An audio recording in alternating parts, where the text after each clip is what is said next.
नमस्कार, मैं आपका होस्ट दीप सिलोड़ी लेके आता हूँ आपका खास कार्यक्रम एक मुलाकात। जी हाँ, एक मुलाकात जिसमें हम उत्तराखंड की उन हस्तियों से आपकी बातचीत कराते हैं जिन्होंने अपनी हुनर, कला और प्रतिभा से अपनी एक पहचान बनाई और आज लाखों लोगों के दिलों पर अपनी एक छाप छोड़ी है। साथ ही करते हैं उनके जीवन सफर के, साथ ही उनके उतार चढ़ावों से और उनके संघर्षों से आपको रूबरू अपने खास कार्यक्रम एक मुलाकात में। तो आइए देखिए हमारे साथ हमारा खास कार्यक्रम एक मुलाकात। दोस्तों, आज हम आपकी मुलाकात करा रहे हैं उत्तराखंड के बेहतर और बेहतरीन जो है डायरेक्टर शिव नारायण रावत जी से।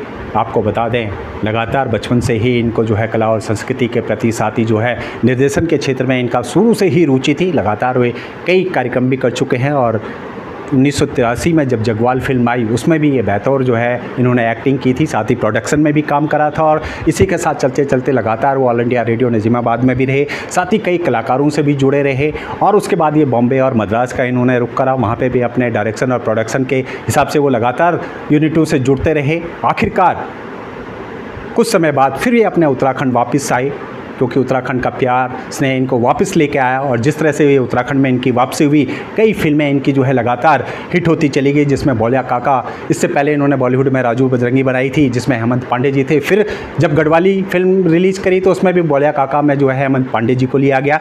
लगातार इनकी बेहतरीन फिल्में आ रही हैं। मार्चा अभी जस्ट आई है, वो भी एक अच्छी फिल्म है और आने वाले समय में इनकी कई फिल्में पाइपलाइन में लगी हुई है, जिसमें कंडाली आने वाली है। हम कह सकते हैं कि 75वां जन्मदिन जब इन्होंने मनाया तो हम कह सकते हैं कि एक युवा डायरेक्टर फिर से जो है उत्तराखंड के प्रति अपनी श्रद्धा और स्नेह को लेके आ रहा है और लगातार जिस प्रकार से वो कह रहे हैं कि उत्तराखंड के प्रति वो पूरी तरह से समर्पित रहेंगे, यहाँ की महिलाओं की आवाज़ों को बुलंद करेंगे, साथ ही उत्तराखंड के जो सामाजिक मुद्दे हैं उन पर भी वो फिल्म बनाएंगे। दर्शक इनको पसंद कर रहे हैं, कई फिल्में इनकी पाइपलाइन में हैं। आइए जानते हैं और आज बातचीत करेंगे उनसे कि किस तरह का उनका सफ़र रहा उत्तराखंड से लेके बॉम्बे, मद्रास और फिर उसके बाद उत्तराखंड वापसी। क्या कहेंगे, किस तरह से इनका सफ़र रहा, इन सब बातों पे बातचीत करेंगे अपने खास कार्यक्रम एक मुलाकात में। सर, आज आपने समय दिया एक मुलाकात कार्यक्रम के लिए, इसके लिए आपका बहुत बहुत धन्यवाद। धन्यवाद सिलोड़ी जी, आप मेरे पास आए मेरे बारे में कुछ जानकारी लेने के लिए।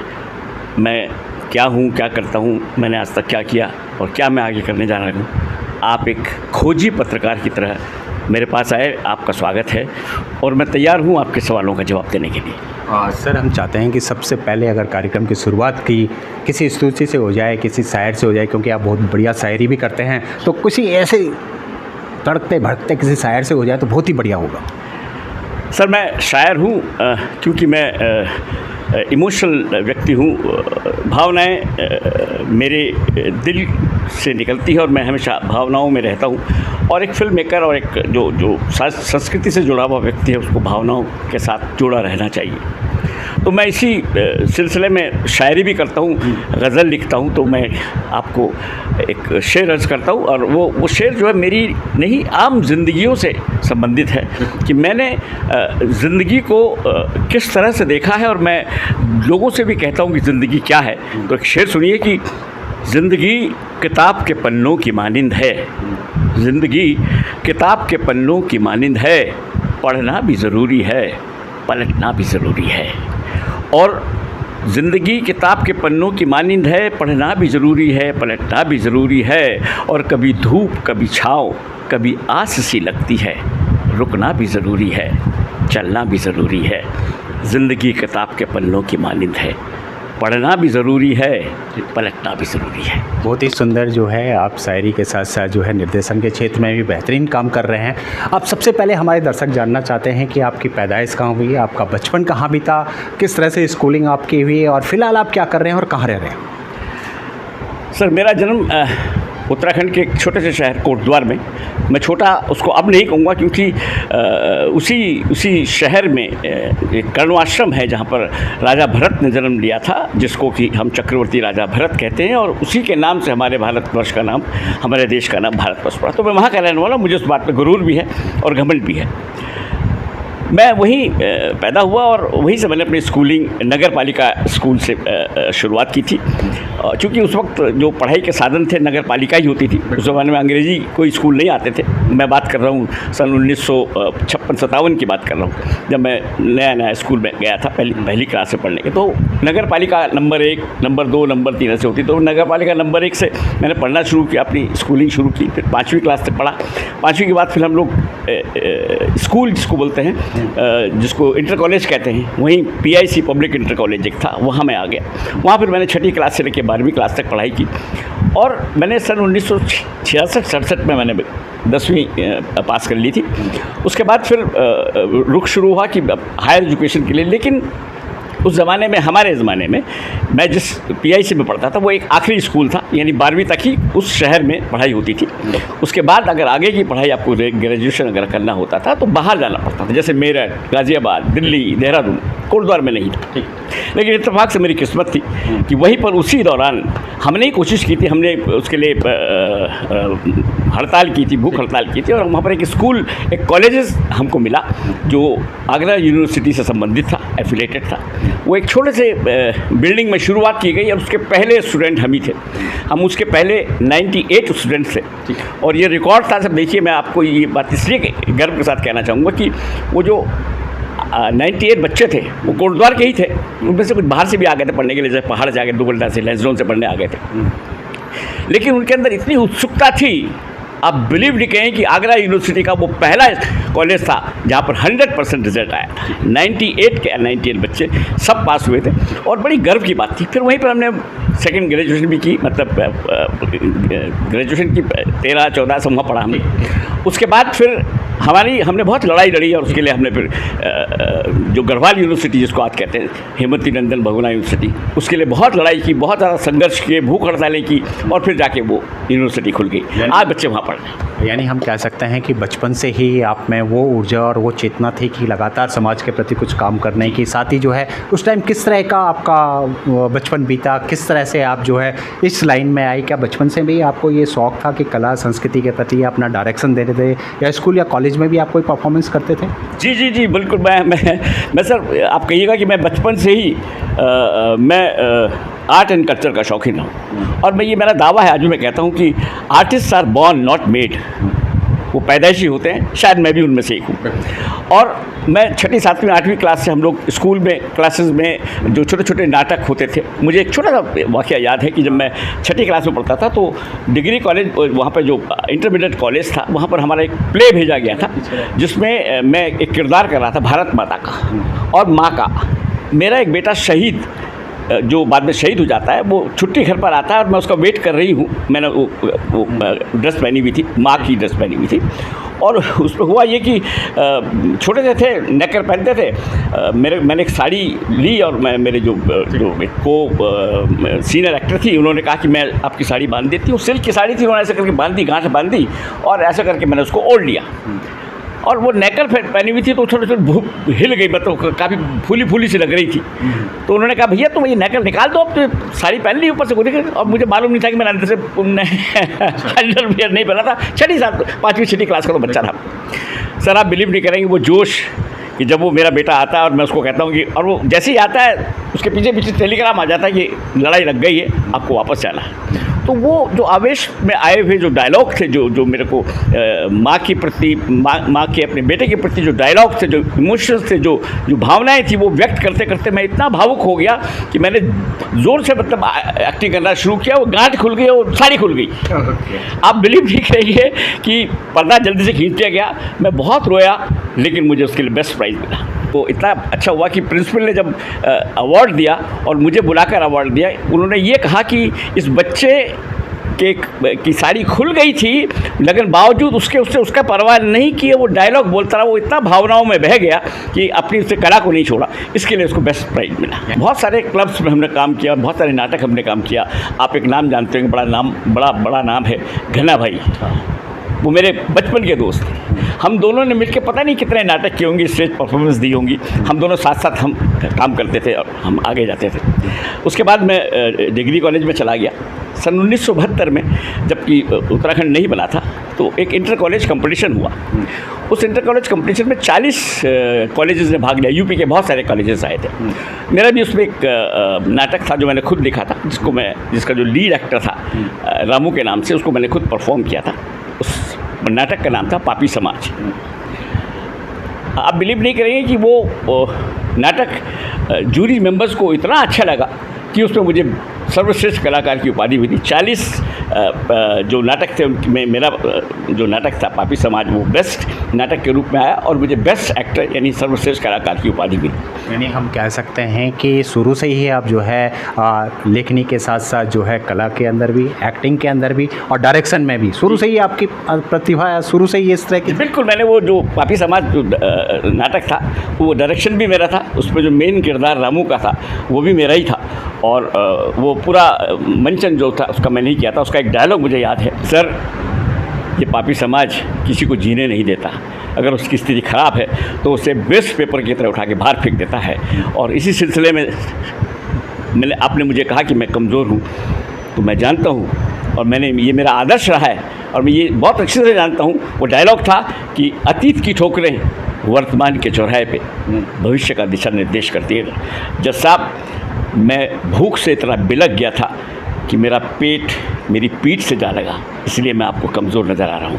ये मेरी मजबूरी है, ये इस पापी समाज की देन हूँ मैं। ये डायलॉग था और मुझे उसमें बेस्ट प्राइज़ मिला था। मेरे डायलॉग पर, मेरी परफॉर्मेंस पर, मेरी सोच पर जज साहब ने मुझे जो बेस्ट प्राइज़ का। यानी हम कह सकते हैं कि प्रतिभा तो आप में शुरू से ही थी, लेकिन जब मंच पे आप परफॉर्मेंस करते थे और दर्शकों का रिस्पॉन्स मिलता था कि आपको तालियाँ मिलती थी, साथ ही जो है आपके कार्य को अप्रिशिएट किया जाता था, तो कैसा गर्व महसूस होता था कि यार मैं मेरी प्रस्तुतियों को लोगों को पसंद आ रही है तो इस क्षेत्र में आगे बढ़ता रहूँ। मैं आपको बड़ा अच्छा किस्सा सुनाऊंगा जो मेरी व्यक्तिगत जीवन से संबंधित है। यही पापी समाज का जब मंचन हो रहा था तो कम से कम 5000 लोग दीर्घा में बैठे हुए, दर्शक दीर्घा में बैठे हुए थे। और मेरी माँ जो मुझे हमेशा डांटती थी कि तुम ये नाटक वाटक क्या करते रहते हो, स्कूल में पढ़ाई करो बेटा, क्योंकि मुझे कुछ दिनों के लिए स्कूल से बाहर भी जाना पड़ता था। तो हमेशा चिढ़ती थी मेरे इस कला से, इस बात से कि मैं नाटक वाटक करता रहता हूँ, पढ़ाई में ज़्यादा ध्यान नहीं, बहुत ज़्यादा चिढ़ती थी। गुस्सा भी आता है, कई बार डांट भी देती थी। उस दिन इत्तेफाक की बात है कि वो भी उस नाटक को देखने चली गई अपनी कुछ सहेलियों के साथ, मुझे बताए बिना। मुझे नहीं पता था कि मेरी माँ भी उस दर्शक दीर्घा में बैठी हुई। आप बिलीव नहीं करेंगे सिरोगी साहब, मेरे आंखों में आंसू आ गए जब मुझे वो बेस्ट प्राइज़ मिला। सबने मुझे गोद में उठा लिया, इतनी बड़ी ट्रॉफ़ी हमारे कॉलेज को मिली और मुझे सब लोगों ने बड़ा सहारा। मेरी माँ उसके बाद घर आ गई, मेरे से पहले घर पहुँच गई। तो मैं जब लेट पहुँचा तो मुझे डर था कि आज फिर डांट पड़ेगी। आज मैं फिर नाटक की वजह से लेट हुआ हूँ, आज फिर डांट पड़ेगी। तो आप बिलीव करेंगे वो सीन मैं आपको उसी तरह से सुना रहा हूँ जो मैंने देखा। मैं डर के मारे, माँ जी ने कहा कि बेटा जल्दी मैं खाना लगा रही हूँ तुम्हारे लिए, तुम बैठो टेबल पर। तो मैं डाइनिंग टेबल पर बैठ गया और जब मैं खाना खाने लगा, डिनर करने लगा, तो मेरी माँ सामने आके बैठी। उनका जो डायलॉग था वो आपको सुनाऊंगा। उन्होंने कहा बेटा आज तुम्हारा परफॉर्मेंस, तुम्हारी एक्टिंग बड़ी अच्छी थी। तो मैं चौंक गया, मैंने आपको मेरी एक्टिंग कैसे पता लगी? बोले मैं भी गई थी वहाँ, मैं गई थी वहाँ और मैंने देखा जो मेरी बगल में औरतें बैठी थी वो रो रही थी जब तुम परफॉर्म कर रहा था, तुमने बहुत अच्छी एक्टिंग करी। तो सिलोगी साहब, मेरे जीवन का पहला सर्टिफिकेट, पहला प्रमाण पत्र परिवार से मेरी माँ ने दिया और माँ कभी झूठ नहीं बोलती। यानी परिवार का पूरा सपोर्ट आपको मिला, परिवार ने आपको प्रोत्साहन दिया और लगातार आप उस पथ पे आगे बढ़ते चले गए। जी। उसके बाद जब मैं वहाँ मुझे बेस्ट कलाकार की उपाधि मिली, उससे पहले बहुत सारे सर्टिफिकेट्स मेरे को मिले। तो मैंने सोचा कि उसका अगला कदम बम्बई इंडस्ट्री था। उस वक्त बॉलीवुड नहीं था, उस वक्त मुंबई भी नहीं था, उस वक्त बॉम्बे फिल्म इंडस्ट्री था। तो मैंने सोचा एक बार मैं भी किस्मत बनाने के लिए, मैं यंग था, बड़ा स्पोर्ट्समैन भी था, वेल बिल्ड था, थोड़ा ठीक ठाक भी लगता था। तो मैंने सोचा कि क्यों नहीं मैं जाके अपनी किस्मत बॉलीवुड में भी बनाऊँ। सर मैं वहाँ चला गया, वो किस्सा भी छोटा था, अगर आप कहें तो मैं सुना दूँ। वहाँ जब मैं गया तो किसी बड़ी सोच के साथ में वहाँ पर गया था। आत्माराम जो बहुत बड़े डायरेक्टर थे, जो गुरुदत्त के बड़े भाई थे, आपने नाम सुना होगा, ब्लैक एंड वाइट फिल्में बहुत बने, आत्माराम जी। तो वहाँ पर एक ध्रुव तारा स्टूडियो में मैं चला गया। यंग था, मुझे मेरे किसी बड़ी सोर्स ने भेजा था उनके पास मिलने के लिए। वो नहीं तो लिफ्ट नहीं देते, मेरे को उन्होंने बिठाया। सर मैं उनके पास 10 बजे पहुंच गया था अपनी इतनी मोटी फाइल लेके, टेस्टिमोनियल्स की सर्टिफिकेट्स के लेके, बिल्कुल वेल बिल्ड था। और उनके पास जब जाके बैठा स्टूडियो में तो मुझसे बात भी करते रहे, मेरे सर्टिफिकेट देखते रहे। फिर बीच में कोई आ जा रहा, फिर ऐसी कुछ आ रहा, तो लंच का टाइम आ गया। वो मेरे सर्टिफिकेट भी नहीं देख पाए, मुझसे पूरी बात कर नहीं पाए। तो फिर उनको जब लंच हो गया तो बोले बेटा लंच हो गया, भूख लग रही होगी। मैंने कहा जी सर भूख तो लगी रही है, खाना खा लें। मैंने कहा जी। लंच आ गया, हमने लंच किया। लंच ख़त्म करने के बाद जो फिर से शुरू किया, सर्टिफिकेट देख रहे थे।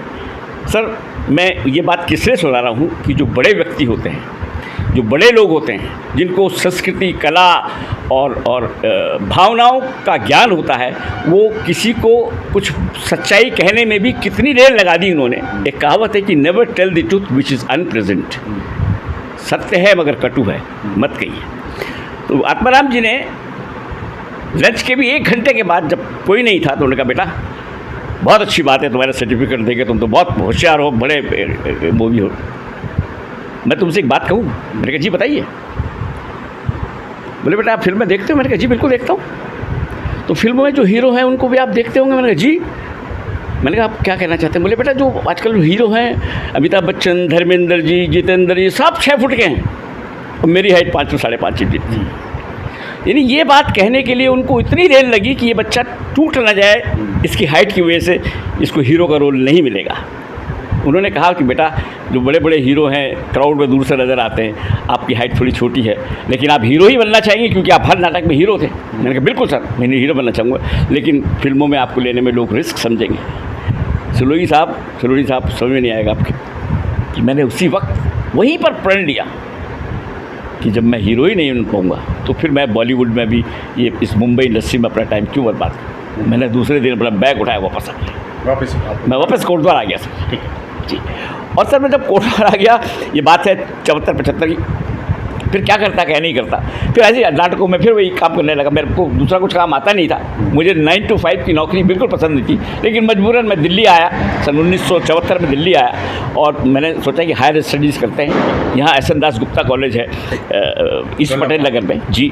तो वहाँ मैंने एडमिशन लिया MA की क्लास के लिए और कंपटीशन की तैयारी के लिए, लेकिन मन मेरा कला के क्षेत्र में ही था। वहाँ किस तरह से मैंने टाइम पास किया। उसी दौरान मैंने छोटी सी एक नौकरी करी, सेल्स रिप्रेजेंटेटिव, 3-4 साल पास नौकरी करी। वहाँ भी अच्छा काम किया, लेकिन मन नहीं लग रहा था और एक दिन फिर वो नौकरी भी छोड़ के मैं घर चला गया। यानी हम कह सकते हैं कि आपका मन कला, संस्कृति और रंगमंच पे से ही जुड़ा रहा। लगातार आप इसी क्षेत्र में आगे बढ़ना चाहते थे क्योंकि आपके अंदर का जो कलाकार था वो जिंदा रहना चाहता था हर वक्त। इसीलिए आप जो है लगातार नाटकों की और रंगमंच और साथ ही कई कार्यक्रम आप करते रहे और ये पैशन आपने छोड़ा नहीं। सर ये पैशन मेरे दिल और दिमाग और मेरे शरीर में जीवित था। तो सन 76-77 की बात है सर, मैं ऐसे ही एक दिन बहुत परेशान सा था, तो मेरे को पता लगा कि नजीबाबाद रेडियो स्टेशन की शुरुआत हो रही है और वहाँ पे कुछ अनाउंसर्स की ज़रूरत है। मैंने अप्लाई कर दिया और सर इत्तेफाक से मेरी आवाज़ ठीक थी, कलाकार तो मैं था ही बचपन से, मेरा सिलेक्शन हो गया सर और मैं वहाँ पर एज एन अनाउंसर काम करने लगा। उस दौरान उस रेडियो स्टेशन पर नित्यानंद मैठानी जो हमारे स्टेशन डायरेक्टर थे, उसके बाद वहाँ पर जो कलाकार आते थे, गोपाल बाबू गोस्वामी, केशव दास अनुरागी और बड़े बड़े कलाकार आते थे जिनको मैं रिकॉर्डिंग करता था उनकी। सुंदरलाल बहुगुणा जी वहाँ आते थे, उनकी मैं रिकॉर्डिंग करता था। उस दौरान मैंने बहुत कुछ काम किया और रेडियो में 4-5 साल मैंने गुजारे। मुझे बहुत अच्छा लगता था, लेकिन मैं तो फिज़िकल परफॉर्मर था, एक्टर था, डायरेक्टर था मेरे अंदर। वो अनाउंसर के रूम के अंदर वो दम सा घुटने लगा। वही डेली अनाउंसमेंट, ये आकाशवाणी का नजवात केंद्र है 314.47 मीटर यानी 954 किलोहर्ट्ज़ में, वही बोलते बोलते प्रोग्राम्स के बारे में बताते बताते मेरे को उलझन से होने लगी। मैंने कहा ये क्या हो गया, फिर फंस गया क्योंकि मैं तो फिज़िकल परफॉर्मर था। ठीक सर, एक दिन ऐसे कोई इत्तेफाक हुआ, मैंने वो नौकरी छोड़ दी। ठीक है सर। ठीक सर 81 में मैंने नौकरी छोड़ दी और फिर मैं दिल्ली आ गया। लगातार जो है बचपन से ही आप जो है स्कूल हो, कॉलेज हो और कई जगह जो है मंचों पे परफॉर्मेंस करते रहे। लगातार आप जो है कई कलाकारों के साथ जो है अपनी परफॉर्मेंस को प्रस्तुत करते रहे। साथ ही जो है आप बॉम्बे भी गए, लेकिन आपको जो है बॉम्बे में राज नहीं आया। फिर आप वापसी उत्तराखंड की ओर आए। उत्तराखंड में भी लगातार आप कार्यक्रम करते रहे। फिर आकाशवाणी में आपने काम करा, लेकिन वहाँ भी जो है आपने सरकारी नौकरी छोड़ दी। इतनी अच्छी नौकरी जिसके लिए हर कोई जाना चाहता है, लेकिन आप एक पिंजरे में बंद नहीं रहना चाहते थे। जब आपने वो नौकरी छोड़ी, उसके बाद क्या रहा? फिर किस तरह का आगे का आपका सफ़र रहा और क्या सोचा मन में कि भाई अब क्या करूँगा मैं, किस तरह से? सर, इत्तेफाक है कि वो नौकरी छोड़ने के बाद मैं दिल्ली आया था किसी काम के लिए, और वहाँ पर कुछ श्री राम सेंटर वगैरह में कुछ नाटक वाटक के सिलसिले में आया था। और मेरी मुलाकात पारेश्वर प्रसाद गौड़ जी, जो कि जगवाल फिल्म के प्रोड्यूसर हैं, उनसे हो गई। वो मेरे बहुत अच्छे दोस्त बन गए, और इस कदर दोस्त बन गए कि एक आत्मीयता वाले जिसमें बोलते हैं दीप जी, मैं उनके साथ कॉन्स्टिट्यूशन क्लब में जाके बैठता था। उनको शायद ऐसा कभी लगा होगा कि ये जो लड़का जो मैं हूँ, मैं हमारी उम्र के ही हैं वो भी, ये शायद इसके अंदर फायर है। मैं भी उनसे फिल्मों की बात करता था, ये फिल्म ये वो सब करता था, नाटकों की बात करता था। तो उनको कहीं से लगा होगा कि ये शायद मेरा साथ अगर ये जुड़े तो हम लोग गढ़वाली फिल्म बना सकते हैं। और ऐसे ही कुछ हुआ कि उन्होंने एक दिन मुझसे जिक्र किया कि शिब्बू, मुझे शिब्दा बोलते थे, शिब्बू मैं एक गढ़वाली फिल्म बनाना था। तो पहले तो मेरा चौंका, क्योंकि मुझे को नॉलेज नहीं था गढ़वाली फिल्म का। मैं ज़्यादा गढ़वाल में रहा भी नहीं हूँ, तो इससे मुझे गढ़वाली भाषा या ज़्यादा गढ़वाली कल्चर के बारे में नॉलेज भी नहीं था। तो लेकिन उनकी जो उत्सुकता थी, जो गढ़वाली कल्चर के प्रति जो उनके अंदर एक क्रेज़ था, इट वाज माइंड ब्लोइंग। तो मैंने कहा दादा ठीक है, अगर ऐसा कुछ है तो करते हैं। और फिर वो मुझे लेके दिल्ली, हम बम्बई गए, हम दोनों मिलके बम्बई गए। बम्बई में बहुत कुछ काम वाम किया, रिकॉर्डिंग वगैरह ये सब किया। किसी तरह से जगवाल फिल्म बन गई। और चूँकि मैं एक्टर था, तो वो तो हीरो ही थे उस फिल्म के। तो मुझे भी एक काम मिला उसके अंदर, जिसमें मैंने एक डॉक्टर का रोल किया था, डॉक्टर चौफिन का रोल, अगर आपने जगवाल देखी होगी दीप जी तो।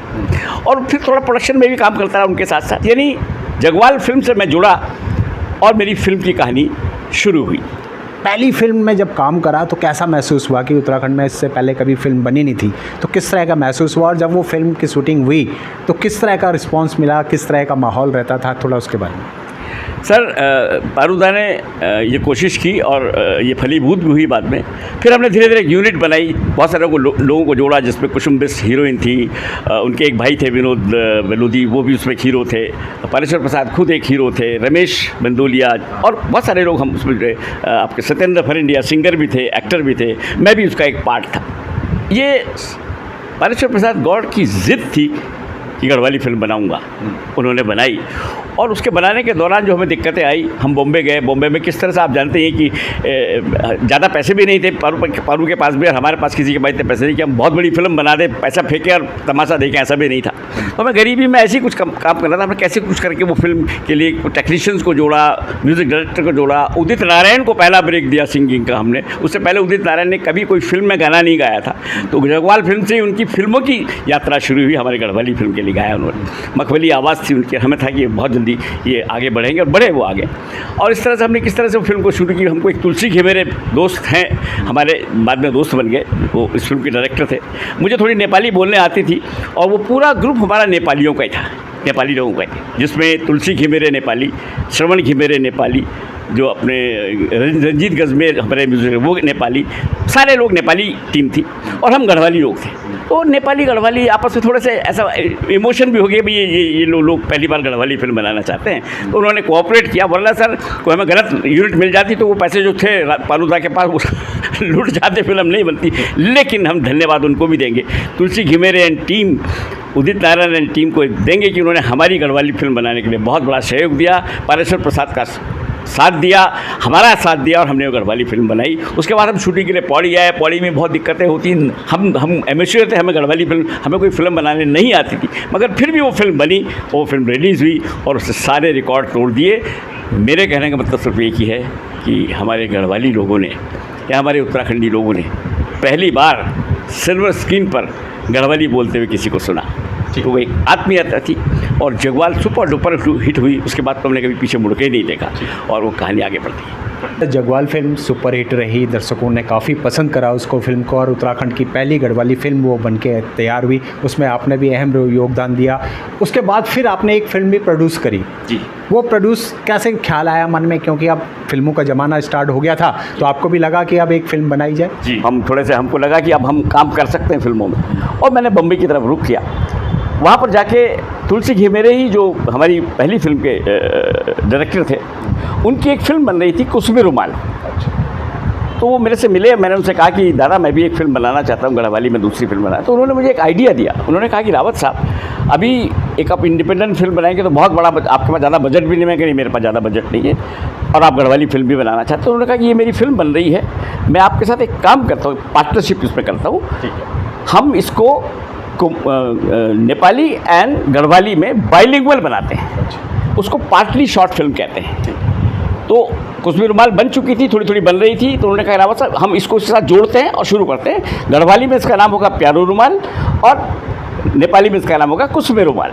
कुसमे रुमाल सुपर डुपर हिट हुई थी, प्यारो रुमाल बाद में वो भी ठीक ठाक गई, लेकिन वो फिल्म पार्टली शॉर्ट फिल्म थी जिसमें कुसमे रुमाल के बहुत सारा सीन हमने यूज़ किए और अपने सीन भी कुछ उसमें जोड़े, उसको पार्टली शॉर्ट फिल्म कहते हैं। तो आपने इसमें एज ए निर्माता के तौर पे काम करा, साथ ही कोई एक्टिंग भी आपने इसमें करी?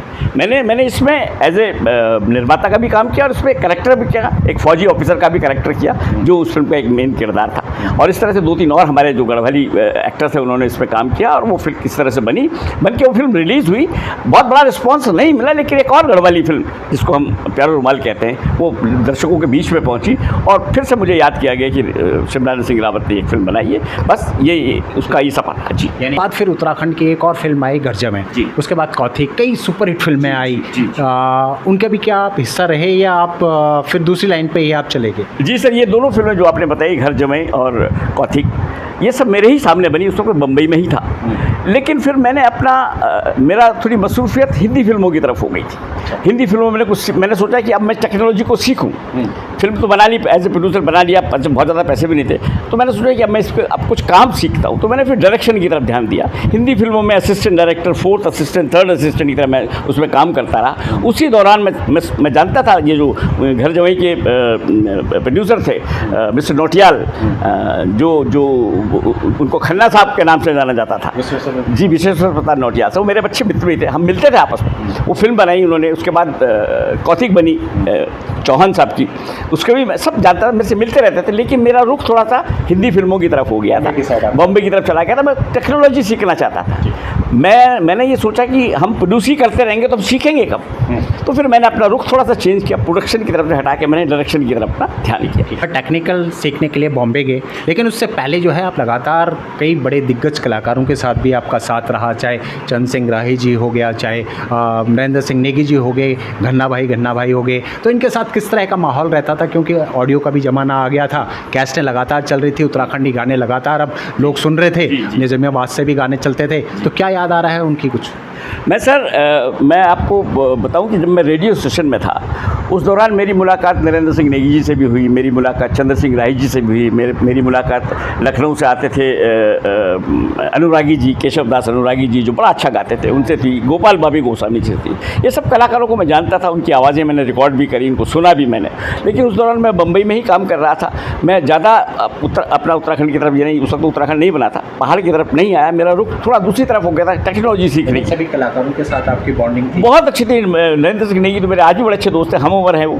और गोपाल बाबी गोस्वामी को तो मैंने बहुत गाने रिकॉर्ड किए, बेचारे चले गए, मेरा बड़ा दुख होता। मुझे याद आ रही जब स्टूडियो में बैठ कर लंबे लंबे बाल होते थे, वो गाते थे बालों को हिला के, तो बड़ा अच्छा लगता। वो उनकी जो आलाप था, गोपाल बाबी गोस्वामी वो उत्तराखंड में गढ़वाली या उत्तराखंडी फिल्मों में आलाप के नाम से जरा वो जो आलाप लगाते थे और कहीं से सुर नहीं टूटता था उनका, वो बहुत हम देखते रहते थे। उनका गला क्या, मतलब जो आलाप लगाते थे, मतलब कमाल का उनके अंदर। आपसे कहूँगा अदीप साहब, वो ज़माना जो हमने देखा है आज से करीबन 50 साल पहले कह सकते हैं आप, जो डेडिकेशन, जो आत्मीयता कल्चर आर्ट के प्रति थी, जैसे उसमें से परेश प्रसाद गौड़ भी एक थे जिनको जिद थी कि मुझे गढ़वाली फिल्म बनाना था।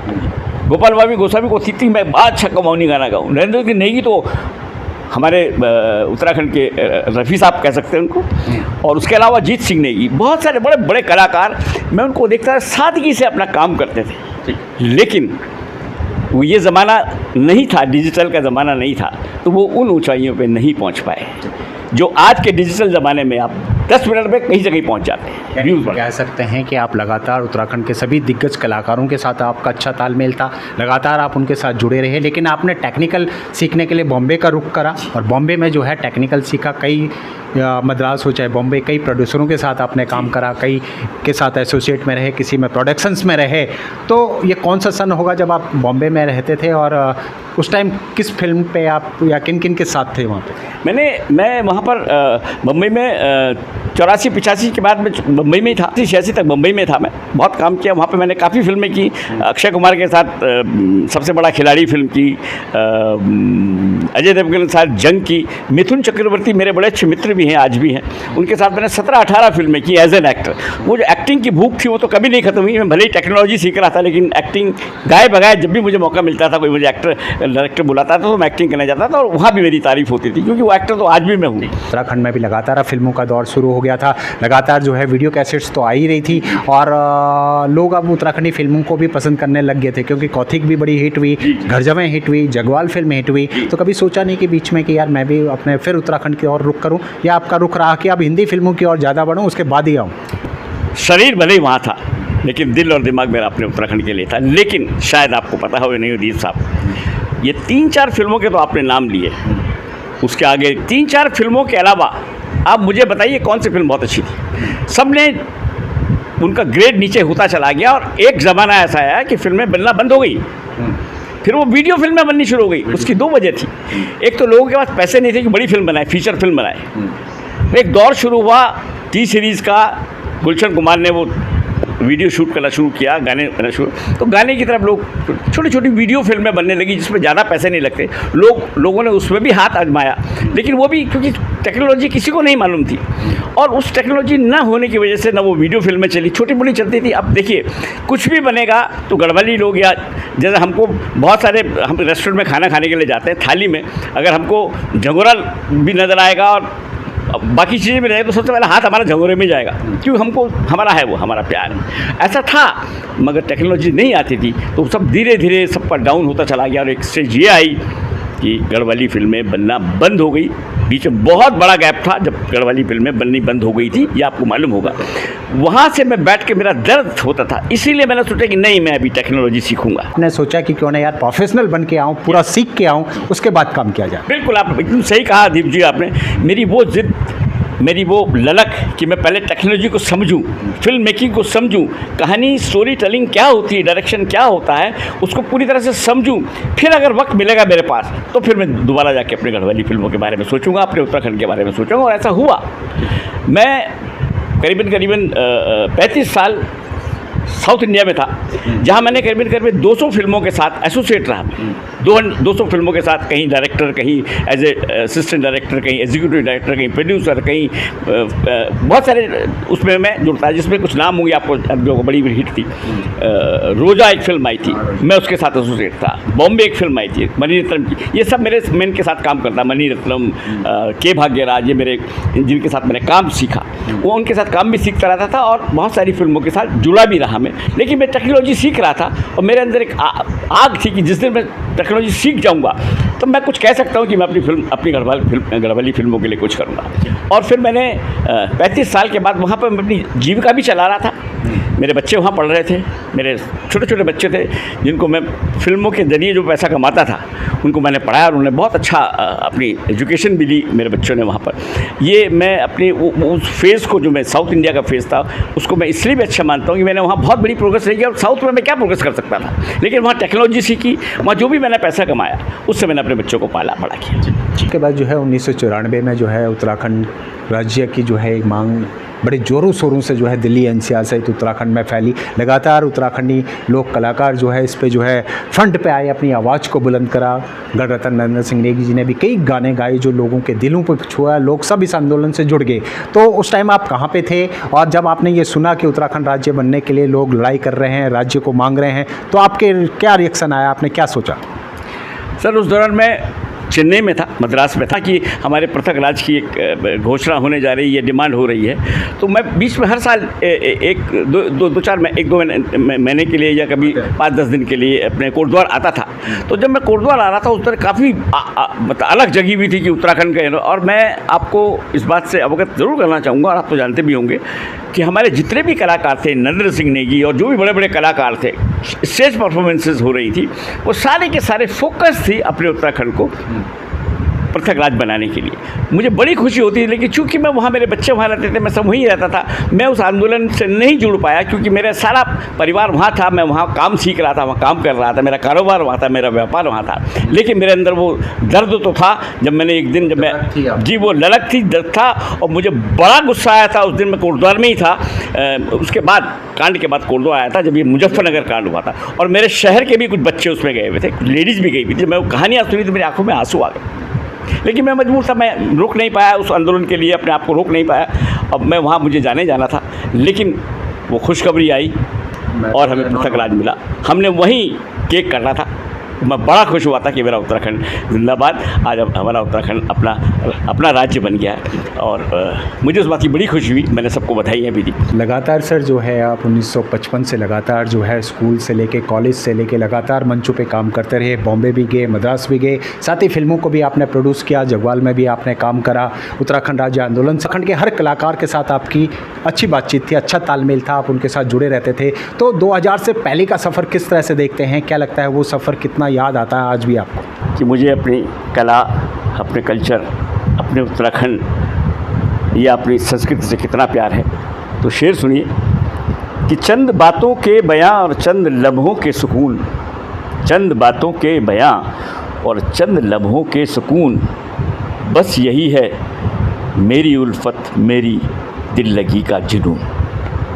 मैं अभी भी जुड़ा हुआ हूँ। मेरी उम्र अभी 76 साल की हो जाएगी, अभी आने वाले 28, इसी महीने की 28 तारीख को। लेकिन मैंने उस प्यार को कभी कम नहीं होने दिया, उस मोहब्बत को कभी कम नहीं होने दिया जो मैं उत्तराखंड से करता हूँ, और आज भी मैं उसी से ही जुड़ा हुआ हूँ। और इस दौरान जो भी मेरी ज़िंदगी 1955, जब मैं 5-6 साल का था, मैंने बताया कि बहुत सारे नाटक यही चलता रहा मेरे साथ, कि बहुत सारे लोग कुछ तो हैं भी नहीं बेचारे, चले भी गए हैं। कई लोग जो अभी भी जुड़े हुए हैं, मेरे ख्याल से 2-4 ही होंगे जो बचे हुए हैं। मुझे याद है वो ज़माना हमने देखा था, और मैंने उस ज़माने के उन लोगों के बारे में क्या बताऊं मैं आपसे। मोहन उप्रेती जी, जब मैं कभी उनसे मिलता था, जो कौन थे, भट्ट जी थे, कौन थे, मैं मुझे नाम नहीं, शाह, ब्रिजलाल शाह, ब्रिजमोहन शाह, जो कि NSG के चेयरमैन थे, वो अध्यक्ष थे। हम लोग कभी बैठ के मिलते थे। तो उस वक्त जो जुनून था अपने उत्तराखंड के लिए, जबकि उस वक्त उत्तराखंड था नहीं, पर्वतीय राज्य नहीं बना था, लेकिन उस वक्त भी जो हमारा अपना कल्चर के, मोहन उप्रेती जी, आप जानते हो कि क्या संगीतकार थे वो, ब्रिजमोहन लाल शाह, जो कि सॉन्ग एंड ड्रामा डिवीज़न के चेयरमैन थे। हम लोग जब साथ बैठते तो आप ये लगाइए कि हमारे जो उत्तराखंड, हमारे जो पर्वतीय संस्कृति के प्रति जो प्रेम था, वो मुझे आज भी याद आता है, और मेरी आंखों से आंसू छलक जाते हैं, क्योंकि वो मैं अब देखने को मुझे बहुत कम मिलता है। मुझे मालूम नहीं, मुझे कहना नहीं चाहिए, लेकिन मैं ज़रूर कहूँगा कि वो प्यार उत्तराखंड बनने से पहले तो था, उत्तराखंड बनने के बाद क्या है, मैं अभी भी उसकी तलाश कर रहा हूँ। ठीक, तो ये थे शिव नारायण रावत जी, जिनके शुरुआती दौर में अभी हमने फ़िलहाल आपको रूबरू कराया, लगातार 1955 से लेके और 2000 तक के सफ़र को अभी जो है हमने ब्रेक से पहले आपको दिखाया, किस तरह से ये लगातार इनके अंदर एक जुनून था उत्तराखंड के प्रति, अपनी फिल्मों के प्रति, अपने डायरेक्शन के प्रति। और इनका कहना था कि जब तक टेक्निकल चीज़ नहीं सीखी जाएगी, जब तक जो है हम बढ़िया फिल्म नहीं बना सकते, इसलिए इन्होंने बम्बई और मद्रास का रुख करा। और लगातार जो है अब ब्रेक के बाद हम जानेंगे कि किस तरह से ये वहाँ पे इन्होंने काम करा, और आखिर क्या कारण रहा कि ये वापसी जो है उत्तराखंड में आए, और अब जिस तरह की फिल्में बना रहे हैं, लगातार उनकी फिल्में हिट जा रही हैं। तो क्या पैसन रहा कि बॉम्बे छोड़ के जो है, महानगरी को छोड़ के वो फिर अपने उत्तराखंड में आए? इन सब बातों पे बात करेंगे ब्रेक के बाद। ब्रेक के बाद एक बारी फिर से आपका स्वागत है हमारे खास कार्यक्रम एक मुलाकात में। और आज हम आपकी मुलाकात करा रहे हैं उत्तराखंड के बेहतरीन डायरेक्टर, प्रोड्यूसर और एक्टर शिव नारायण रावत जी से। आइए जानते हैं उनके आगे की जर्नी के बाद। अब जो है उनके जीवन सफ़र को हम 2000 से लेके और 2026 तक के रूबरू कराएंगे, और किस तरह से इनकी जर्नी इसके आगे की उस पर बातचीत करेंगे। सर, आपका फिर से एक बारी हमारे खास मुलाकात में धन्यवाद। फिर से जो है एक मुलाकात में आपका स्वागत है। बहुत बहुत धन्यवाद दीप जी। आपने मुझसे कुछ सवाल किए, और मुझे जो भी याद था मैंने सब आपको बताया, और मैं फिर से तैयार हूँ आपके हर सवाल का जवाब देने के लिए। आप पूछिए। सर, आप लगातार जो है प्रदेश में रह रहे थे, तो क्या प्रदेश में भी रह के जो है आपको उत्तराखंड की याद आपके दिल में आती रहती थी? क्योंकि आप लगातार उत्तराखंड से बड़ा प्रेम करते थे, यहाँ की संस्कृति से बड़ा प्रेम करते थे। तो जब बॉम्बे और मद्रास में आप रहते थे तो उत्तराखंड की क्या यादें आती थी आपको? सर, मैं आपको एक छोटा सा किस्सा सुनाऊंगा। जब भी आप बाहर रहते हैं अपने घर से पलायन करके, तब कभी कभी आपको अपने घर की ज़रूर याद आती है, क्योंकि घर घर होता है, बाहर बाहर होता है। वहाँ आप कितना भी कुछ कर लें, अपने करीबियों के इर्द गिर्द या नज़दीक रहने का जो सुकून है वो वहाँ नहीं होता। तो वहाँ जब भी कभी भी मैं चेन्नई में रहता था, और कभी कभी जब भी कुछ परेशानियों से जूझना पड़ता था, किसी बहुत सारी वजह होती है, तो मैं अक्सर वहाँ पर एक मरीना बीच है, जहाँ पर समुद्र के सामने अगर आप बैठ जाएं, दीप जी, मैं आपको भी कहूँगा कभी आप इसको अनुभव कीजिएगा। समुद्र किनारे अगर आप बैठ जाएंगे तो समुद्र आपको इतनी सारी दीक्षाएं और शिक्षाएं देगा कि आपका वो जो अंदर का डर और जो फिक्र है ना, वो कम हो जाएगी। समुद्र खुद बहुत कुछ कहता है अपने आप। तो मैं एक दिन ऐसे ही बैठा था, मैं थोड़ा परेशान सा था घर में भी, और समुद्र किनारे बैठा था। तो मैं चूँकि शायर हूँ तो मुझे लिखना भी आता है, तो मैंने एक शेर लिखा था, वो जरूर सुनिएगा कि उफ़ ये तन्हाइयाँ, ये अकेलापन, ये ज़िंदगी की जद्दोजहद। उफ़ ये तन्हाइयाँ, ये अकेलापन, ये ज़िंदगी की जद्दोजहद। मैं अपने शहर में होता तो घर चला जाता।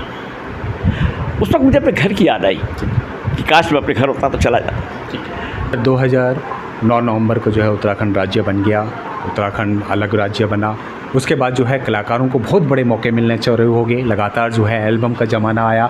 हर कंपनी जो है, टी सीरीज हो, रामा हो, हिमालय हो, कई सारी कंपनीज मैदान में उतर गई और उत्तराखंडी कलाकारों को काम मिलने बैठ गया। अब जो है एल्बम्स का ज़माना स्टार्ट हो गया, क्योंकि वीडियो फिल्म्स बन रही थी, लेकिन एल्बम्स पे लोगों का ज़्यादा क्रेज हुआ। उस टाइम नरेंद्र सिंह नेगी, प्रीतम बर्तवान, मंगलेश डंगवाल, गजेंद्र राणा, जो है मीना राणा, सारे जो है कलाकार, कल्पना चौहान जी, ललित मोहन जोशी, सभी जो है मैदान में उतर गए। तो अच्छी उनकी एल्बम भी चल रही थी, लोगों को पसंद भी आ रही थी। तो उस टाइम आप जब प्रवास में थे तो कैसा महसूस होता था जब इनकी एल्बम सुनते थे आप?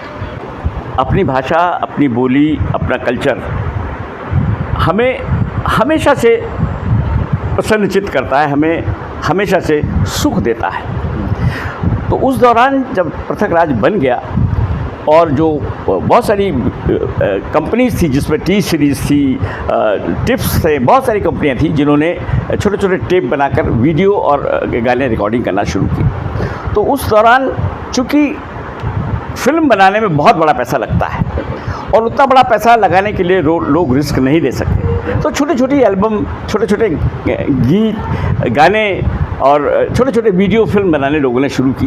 और चूँकि जगवाल के बाद बड़े लंबे गैप के बाद बीच में फिल्में, गाने वाने सिर्फ रेडियो में सुनते थे आप, वीडियो नहीं था।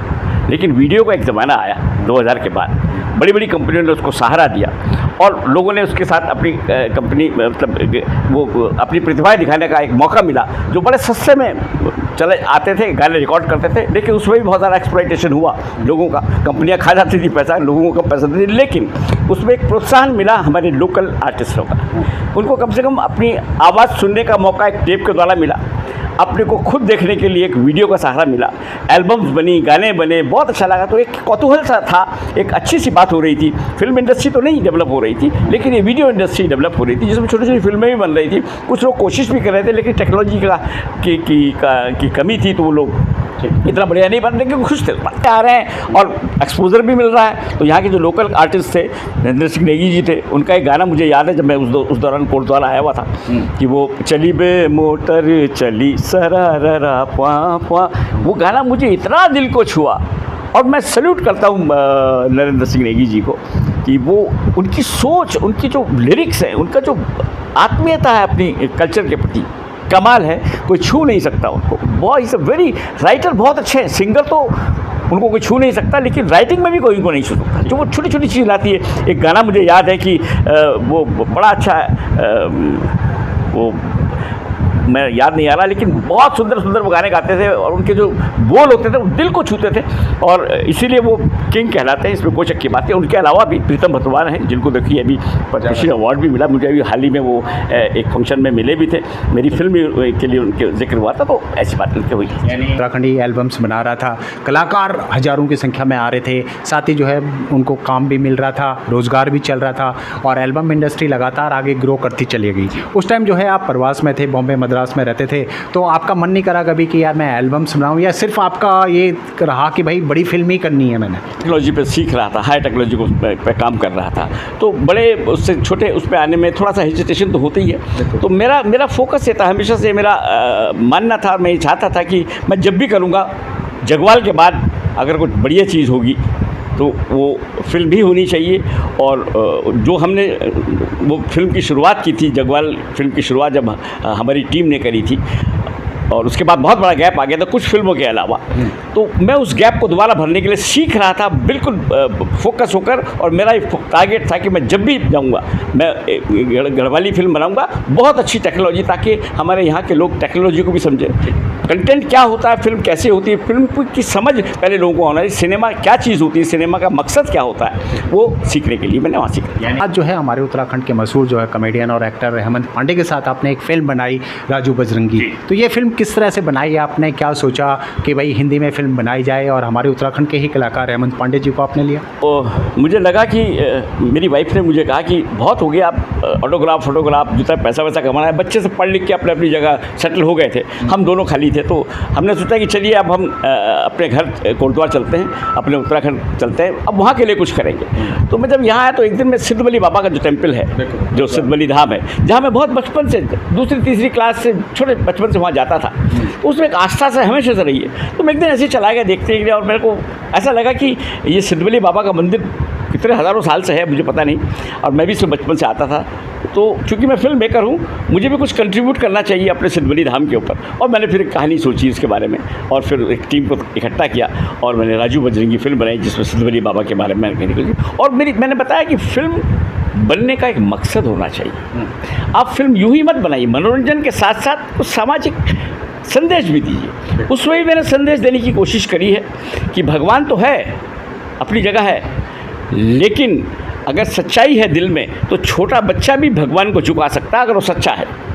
उस फिल्म की कहानी भी यही थी कि एक व्यक्ति जो 24/7 मंदिर में ही रहता, मंदिर की सफाई सुथराई करता है, ये था, उसका एक छोटा बच्चा, माँ नहीं है, वो उसको लेके घूमता रहता, उसकी ख्वाहिश है कि मेरा बच्चा बड़ा आदमी बन जाए। और एक दिन वो पूजा करते करते आदमी मर जाता है, हार्ट अटैक हो जाता है।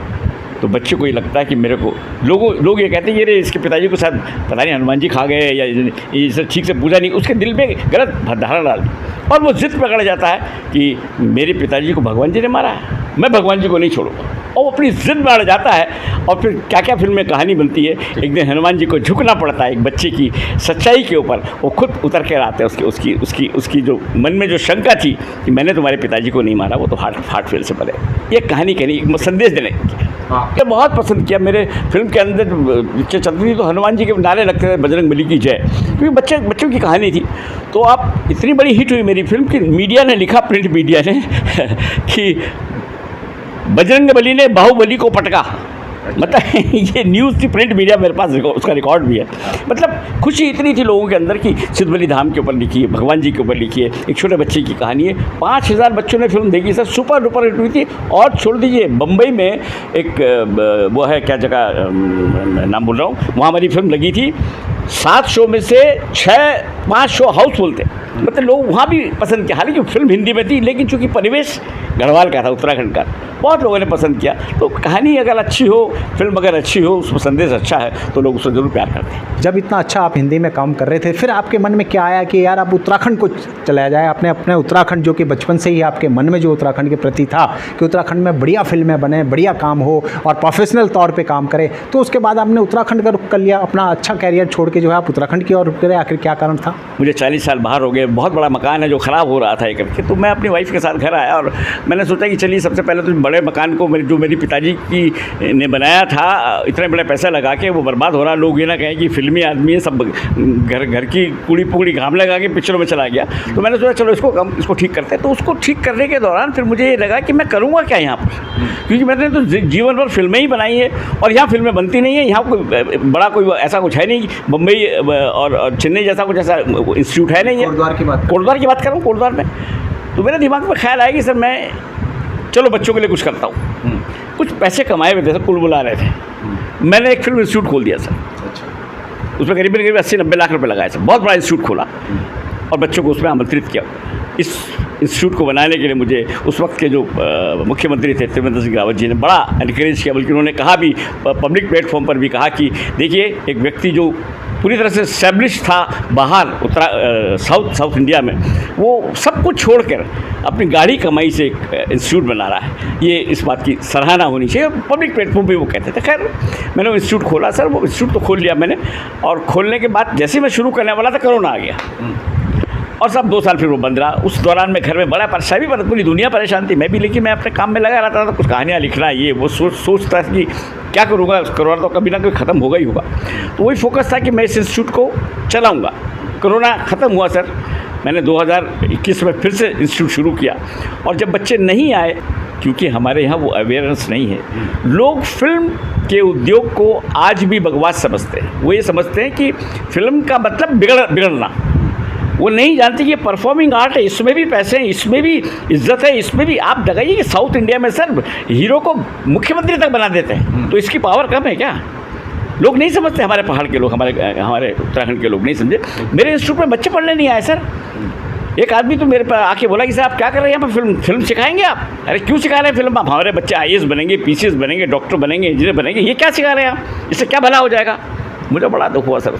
वो एक बड़ी कहानी मैं सुनाऊँगा कभी, लेकिन बच्चे नहीं आए साहब। तो मैं परेशान हो गया, इतना बड़ा इन्वेस्टमेंट करने के बाद मैं क्या करूं?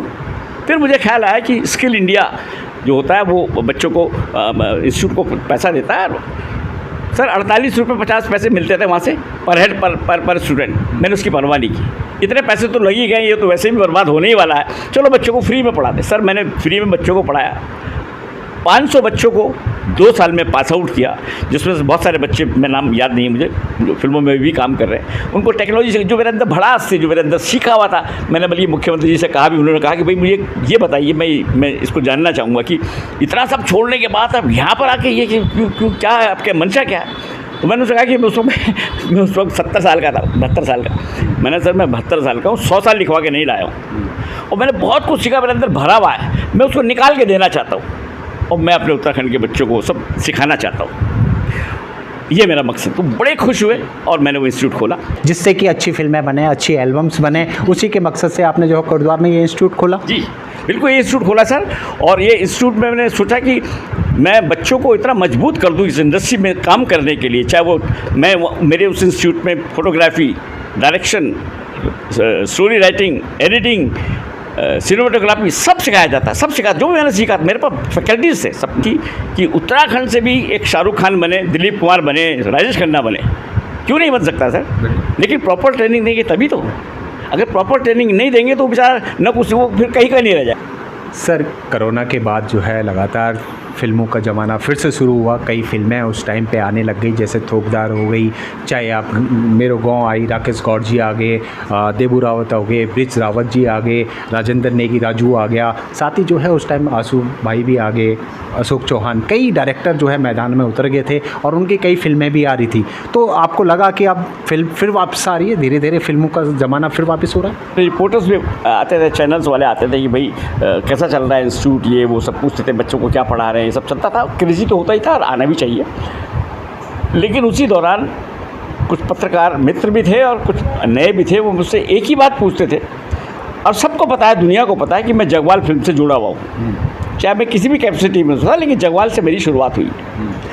तो सबका एक ही सवाल होता था कि सर सब ठीक है, इंस्टीट्यूट भी बढ़िया है, ये है वो है, आप तो पूरे ज़िंदगी साउथ में रहे, 40-45 साल आपने काम किया, वहाँ के लोगों को सेवा दी, वहाँ के लोगों के लिए काम किया, उत्तराखंड के लिए क्या काम किया आपने? आपने तो सबसे पहले गढ़वाली फिल्म के साथ आप जुड़े हुए थे और वहाँ से आपने शुरुआत की, हमको भूल गए, वहीं शुरुआत कर दी आपने, वहीं रहे, ये तो गलत बात है ना। तो सर मुझे बड़ा दुख होता था, और मैं कहता था कि ठीक है यार, वक्त आएगा उसका जवाब भी मैं दूँगा। और फिर मैंने उसी दौरान कुछ फिल्में देखी, जिसमें जो अभी आपने नाम बताया, मेरे को बहुत अच्छी फिल्म थी, काफ़ी फिल्में बहुत अच्छी बनी। अनुज जोशी बहुत अच्छे डायरेक्टर हैं, उन्होंने काफ़ी कुछ काम बॉलीवुड में सीखा है, और भी काफ़ी, जी हाँ, वो भी बॉलीवुड से आए थे, मुझे मालूम है, और मुझे मिलते रहते हैं, बेचारे छोटे हैं मुझसे, बड़े इज्जत भी करते हैं मुझे। और भी बहुत सारे लोग हैं जिन्होंने फिल्में बनाई हैं, अच्छी अच्छी फिल्में बनी। मैं ये नहीं कह फिल्में ख़राब थी, लेकिन उन फिल्मों में सिर्फ एक ही प्रॉब्लम होती थी कि कि वो फिल्म को फिल्म नहीं समझ के एक रोज़गार का धंधा समझते थे उसको, क्योंकि सब्सिडी भी सरकार देने लगी थी। तो उस जब आपकी नज़र उधर होगी तो फिर चीज़ें साफ़ सुथरी नहीं होंगी। आप सिनेमा को नहीं समझ रहे थे। आप सिनेमा का मकसद क्या है, सिनेमा क्यों बनता है, ऑडियो और वीडियो का जो मिश्रण है, जो सिल्वर स्क्रीन पर दिखाया जाता है, जो दिल और दिमाग पर सीधे छाप छोड़ता है, आप वो तो भूल गए। आप सिर्फ यही याद रखते हैं कि फ़िल्म बना लो, कैसे कुछ करे, फिल्म बन जानी चाहिए, टेक्नोलॉजी से कोई लेना देना नहीं है, सब्सिडी लगा लो, पैसा मिल ही जाएंगे। ये तो अच्छी बात नहीं है। मन करा कि अब मेरे को मैदान में उतरना चाहिए, और मैदान में भी आप उतरे तो आपने इतनी अच्छी फिल्म बनाई बोलिया काका। तो बोलिया काका का कॉन्सेप्ट कैसे आया, किस तरह से मन में सोचा कि हेमंत पांडे जी को फिर से वापस लिया जाए, क्योंकि राजू बजरंगी में वो आपके साथ थे, आपके पुराने दोस्त भी थे, तो उनको फिर से आपने उस फिल्म में लिया, तो किस तरह का थॉट आया कि भाई बोलिया काका शुरुआत की जाए, कैसे हुआ ये? कहानियाँ आ रही थी, घरेलू कहानियाँ थी, सब पारिवारिक कहानियाँ थी। मेरा एक ही कहना था, एक मानना भी था कि उत्तराखंड का सिनेमा तो अभी घुटनों के बल चल रहा है, अभी पैदा हुआ है, आप इसमें प्रयोग मत कीजिए, अपने घर की कहानियाँ मत दिखाइए। सिनेमा का मकसद समाज सुधारने की दिशा होता है, सिनेमा समाज में बदलाव ला सकता है। आप उन कहानियों पर फोकस क्यों नहीं करते हैं? आप घरेलू कहानियाँ दिखा रहे हैं तो उससे क्या होगा? वो तो हम सब देखते हैं ना आपस में घर ही। सिनेमा आपको बस एक अपॉर्चुनिटी मिली है कुछ करने दिखाने की, तो उसको दिखाइए ताकि समाज, देखिए कोई भी सोशल मैसेज होता है उस पर परिवार तो आता ही ना, परिवार से ही तो समाज बनता है। आप परिवार पर फोकस नहीं कर रहे, फोकस कर रहे हैं, समाज पर फोकस नहीं कर रहे हैं, तो आपने समाज को छोटा करें परिवार पर, तो कैसे बनेगी फिल्में? अच्छी नहीं लगेगी ना लोगों को। समाज में क्या हो रहा है, समाज के अंदर कैसी परेशानियां हैं या अच्छाइयां हैं, वो स्क्रीन पर लाइए ताकि बाकी लोग उससे इंस्पायर हों, प्रभावित हों और आगे बढ़ें। इनका हो, चाहे बुजुर्गों का हो, चाहे शराब पे भी आपने जो है उसमें एक बड़ा अच्छा संदेश दिया, तो यही सोच के साथ आपने बोलिया काका स्टार्ट करी? बिल्कुल, आपने सही पकड़ा है सर। और मैंने वही सोचा दोबारा कि कहीं मैं भी ऐसी कोई फिल्म न बनाऊं तो जो उनमें ही मिल जाएगा कोई। मेरे को बहुत अच्छी फिल्म थी, अच्छा मैसेज भी था, और भी बहुत सारी फिल्में बनी। मैंने सर पूरा 1-1.25 साल स्क्रिप्ट पर मेहनत करी। पहले मैंने रिसर्च किया कि हम उत्तराखंड के लिए फ़िल्म बना रहे हैं, इसके परिवेश के लिए फ़िल्म बना रहे हैं, तो हमें क्या क्या ख्याल रखना चाहिए, हमें किन सब्जेक्ट्स के ऊपर फिल्म बनानी चाहिए, मकसद वो होना चाहिए आपका। तो मैंने सर 1-1.25 साल इसमें मेहनत करी। मैंने कुछ 4 ऐसी समस्याएं जो सदियों से चली आ रही है, आज से नहीं है, सदियों से चली आ रही है, हमको मालूम है, हम देख रहे हैं, हम समझ रहे हैं, मगर कुछ कर नहीं रहे हैं, या करते भी तो हो नहीं रहा है। शराब आप जानते ही हैं, और शराब एपिसोड लिखने की बहुत बड़ी छोटी सी कहानी भी थी सर। मैं एक बार बम्बई में बैठा हुआ था, कुछ लोग बैठे हुए थे शराब, शाम के टाइम शराब पी रहे थे, मैं भी बैठा था, शराब नहीं पी रहे, बैठा हुआ था मैं। तो पता नहीं किसी ने कैसे मजाक में कहा कि यार तुम पता है उत्तराखंड में क्या होता है? मैंने कहा क्या होता है? सूर्य अस्त पहाड़ी मस्त। सर मेरे यहाँ लग गया वो। मैंने कहा ये क्या बकवास कर रहा है यार, लेकिन ऐसा है, शराब पीते हैं लोग बहुत ज़्यादा, बर्बाद हो रहे हैं। मैंने उस पर एक कहानी लिखी, कि लोग बाहर चले जाते हैं, वापस नहीं आते। मैंने उस पर एक कहानी लिखी कि दुनिया चांद पर उतर रही है, हम आज भी अपनी जो घर की रीति रिवाज है उनमें उलझे हुए हैं। डॉक्टर को भी बुलाइए ना, इलाज तो डॉक्टर ही करेगा, भगवान तो नहीं आएगा इलाज करने के लिए, आप तो मशक्कत नहीं करें, कैसे होगा? मैंने इन पर कहानियाँ लिखी सर, एक ही फिल्म में 4 कहानियाँ लिखी, और उन कहानियों को जोड़ने के लिए उसमें एक सूत्रधार बोलिया काका को जोड़ा, जिसका किरदार हेमंत पांडे ने किया। और हेमंत पांडे को लेने का एक मकसद था। हेमंत पांडे प्रखर अभिनेता हैं, वो उनसे कुछ भी कराया जा सकता है, बल्कि वो इतने खुश हुए, मेरी पहली फिल्म है जो उनकी पहली फिल्म है जो उनको इस तरह का किरदार मिला। उनको हमेशा कॉमेडी बना देते हैं। मैंने कहा नहीं, तुम्हारा मैं दूसरा इस्तेमाल करूँगा। और आप बिलीव करेंगे, एक दिन वो पिक्चर ख़त्म होने के बाद फ़ोन पर 1.5 घंटे तक बोलते रहे कि सर आपने इतना बढ़िया कैरेक्टर मुझे दिया है, मेरे को प्रतिभा मेरे अंदर बाहर से दिया है। क्योंकि वो एक प्रोटोगनिस्ट के तौर पे, एक सूत्रधार की तरह पे जो इन सारी दिक्कतों से वाकिफ़ है। और मैंने उसमें एनआरसी का मुद्दा उठाया, जो हमारे देश की पहली डिमांड है, उस पर उठाया। और वो एनआरसी के विक्टिम्स का, घुसपैठियों का विक्टिम हुआ, बोलिया काका हो गया। तो उससे मैंने एक ही संदेश देना चाहा कि क्या आप घुसपैठियों को उत्तराखंड में बुलाकर सबको बोलिया काका बनाना चाहते हैं? नहीं बनाना चाहिए, एनआरसी होनी ही चाहिए। कोई घुसपैठिया हमारे क्यों आए? और एक पढ़ा लिखा प्रेम सिंह रावत, डिग्री कॉलेज का प्रोफेसर, गोल्ड मेडलिस्ट, अगर उसने ज़रा सा एनआरसी के बारे में बताना शुरू किया तो कॉलेज प्रशासन ने उसको निकाल दिया और टेररिस्ट ने उसके सर पर डंडा मार दिया, वो बौलिया हो गया। क्यों? ये नहीं होना चाहिए। तो ये आवाज़ मैंने बोले कर किस साथ आपने किस तरह से कलाकारों को चुना, किस तरह से किरदारों को आपने उसमें लिया, और पिंडर घाटी क्षेत्र को जो है आपने इसमें शूटिंग के लिए लिया, तो पिंडर घाटी क्षेत्र में जाने का क्या मकसद था? क्योंकि चमोली तो बहुत ही सुंदर वादियों में है, आपने जो है पिंडर घाटी के सभी गाँवों को और वहाँ के क्षेत्र को किया, तो किस तरह का रिस्पॉन्स मिला वहाँ गाँव वासियों का? किस तरह, क्योंकि हमने देखा कि विधायक भी आए थे आपके और उन्होंने भी शुभारम्भ करा था, तो किस तरह का रिस्पॉन्स मिला? और ख़ासतौर से हमारे पिंडर घाटी क्षेत्र के बहुत ही बढ़िया गायक, प्रोड्यूसर और एक्टर भी हैं गोपाल रावत, गबरू भाई, उनको भी आपने लिया अपनी फिल्म में, तो किस तरह का माहौल रहा वो? पिंडर घाटी चमोली क्षेत्र जो है, मैं वहाँ जाकर इतना खुश हुआ जब मैंने देखा चारों तरफ हरियाली है रही। वहाँ पर मैंने 1 इंच भी ज़मीन बंजर नहीं देखी सर। जो पौड़ी में मैंने सब जगह देखा और डिस्ट्रिक्ट में देखा, वहाँ के लोग इतने मेहनती हैं, आपको शायद मालूम है या नहीं, वहाँ से पलायन 10% भी नहीं हुआ है सर, जबकि बाकी जगह से 90% पलायन हुआ है। तो ये वहाँ के लोगों की जिंदा दिली है ना, जो नहीं जाना चाहते बाहर, वहीं से उसी खेत से उगा के खाना चाहते हैं, उसी प्रदेश को में जीना चाहते हैं। तो ये बहुत बड़ा संदेश था, तो मैंने उस क्षेत्र को चुना। और गोपाल जो गबरू भाई हैं, उन्होंने ही मुझे वो जगह के बारे में बताया था, और वो मेरे प्रोडक्शन मैनेजर भी थे और बड़े अच्छे आदमी हैं।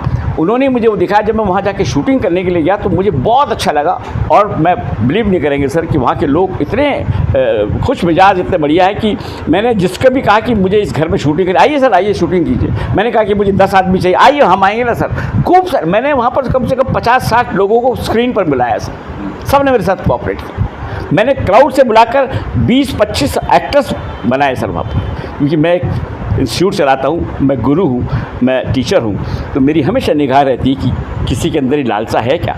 जब मैंने क्राउड में देखे हुए कुछ बच्चे जो रोज़ आ रहे थे शूटिंग देख रहे थे, तो मैंने बुलाया, बेटा तुम शूटिंग देख रहे हो, क्यों देख रहे हैं? हमें अच्छा लगता है। मैंने सिर्फ शूटिंग देखना अच्छा लगता है कि नहीं सर, हमको काम भी करना अच्छा लगता है, कोई काम देता ही नहीं सर। आप बिलीव नहीं करें, मेरे दिल में 30 लगी, आओ कैरेक्टर्स थे मेरे पास, तुम ये करोगे? हाँ सर। मेरी फिल्म बोले काका देखिए, एक ऐसी लड़की जो रोज़ आ रही थी, वो कम से कम 18-20 साल की लड़की है, वो रोज़ आके खड़ी हो जाती थी। मैंने उसको बुलाया, बेटा तुम काम करो। हाँ सर मैं काम करूँगा। सर उसने जो काम किया, मेरी फिल्म में देखिएगा, जो एक शराबी मर जाता है यंग वाला, उसकी वाइफ का, उनसे कभी आज तक एक्टिंग नहीं करी थी, कभी कैमरा फेस नहीं किया था, और उसने सबको धो दिया। इतनी गजब की एक्टिंग उससे गई, उसके अंदर आग थी। मेरा तो सर ये मैं तो चूँकि मैं तो एक बुज़ुर्ग आदमी हूँ, एक सीखा हुआ व्यक्ति हूँ, तो मैं तो हमेशा चाहता हूँ मेरी निगाह हमेशा उन कलाकारों पे, उन टेक्नीशियंस में रहती है जो कुछ सीखना चाहते हैं, फिल्म के अंदर आना चाहते हैं। सर बोलिया काका, आप जो है पिंडर घाटी में जो है आपने इसकी शूटिंग करी, कहाँ पे इसकी शूटिंग हुई? और हमने देखा कि आपके जो है विधायक जी भी यहाँ पे पहुँचे थे, गोपाल राम टमटा जी भी पहुँचे थे, साथ ही गाँव के प्रधान भी आते थे फिल्म को और आपको बड़ा सपोर्ट करते थे। तो आपकी पहली फिल्म थी उत्तराखंड में, तो कैसा माहौल आपको लगा कि उत्तराखंड के लोग कितने आपका सपोर्ट कर रहे थे? क्योंकि आप जो है बिल्कुल टेक्निकल के हिसाब से काम कर रहे थे, तो किस तरह का लोगों का रिस्पांस रहा और कहाँ आपने शूटिंग करी? जगवाल के टाइम पर जो सपोर्ट हमें पौड़ी में मिला था, जब हमने जगवाल फिल्म हम लोग बना रहे थे, तो जो सपोर्ट पूरी कम्युनिटी का हमको था, जो वहाँ के लोकल लोगों का था, वही सपोर्ट मुझे पिंडर घाटी में चमोली डिस्ट्रिक्ट में मिला। और वहाँ के जो विधायक थे मिस्टर टमटा, वो भी हमारे इसमें आए और बहुत बड़ी लोगों को, भीड़ को उन्होंने बुलाया था। भीड़ नहीं थी, वो ये बताने के लिए उनको बुलाया। बड़ा अच्छा उन्होंने 2 शब्द भी कहे कि देखिए हमारे यहाँ पर कुछ लोग आए हैं जो हमारे इस क्षेत्र को आगे बढ़ाने के लिए कैमरे में कैद करेंगे, प्रमोट करेंगे, आप उनका साथ दीजिए। और आप बिलीव नहीं करेंगे दीप जी, प्रधान जी, एक्टर, वहाँ के लोग, पर्सनल जो उनकी चित्र मंडलियाँ थी, सब के सब आके उन्होंने पूरा कोऑपरेट किया।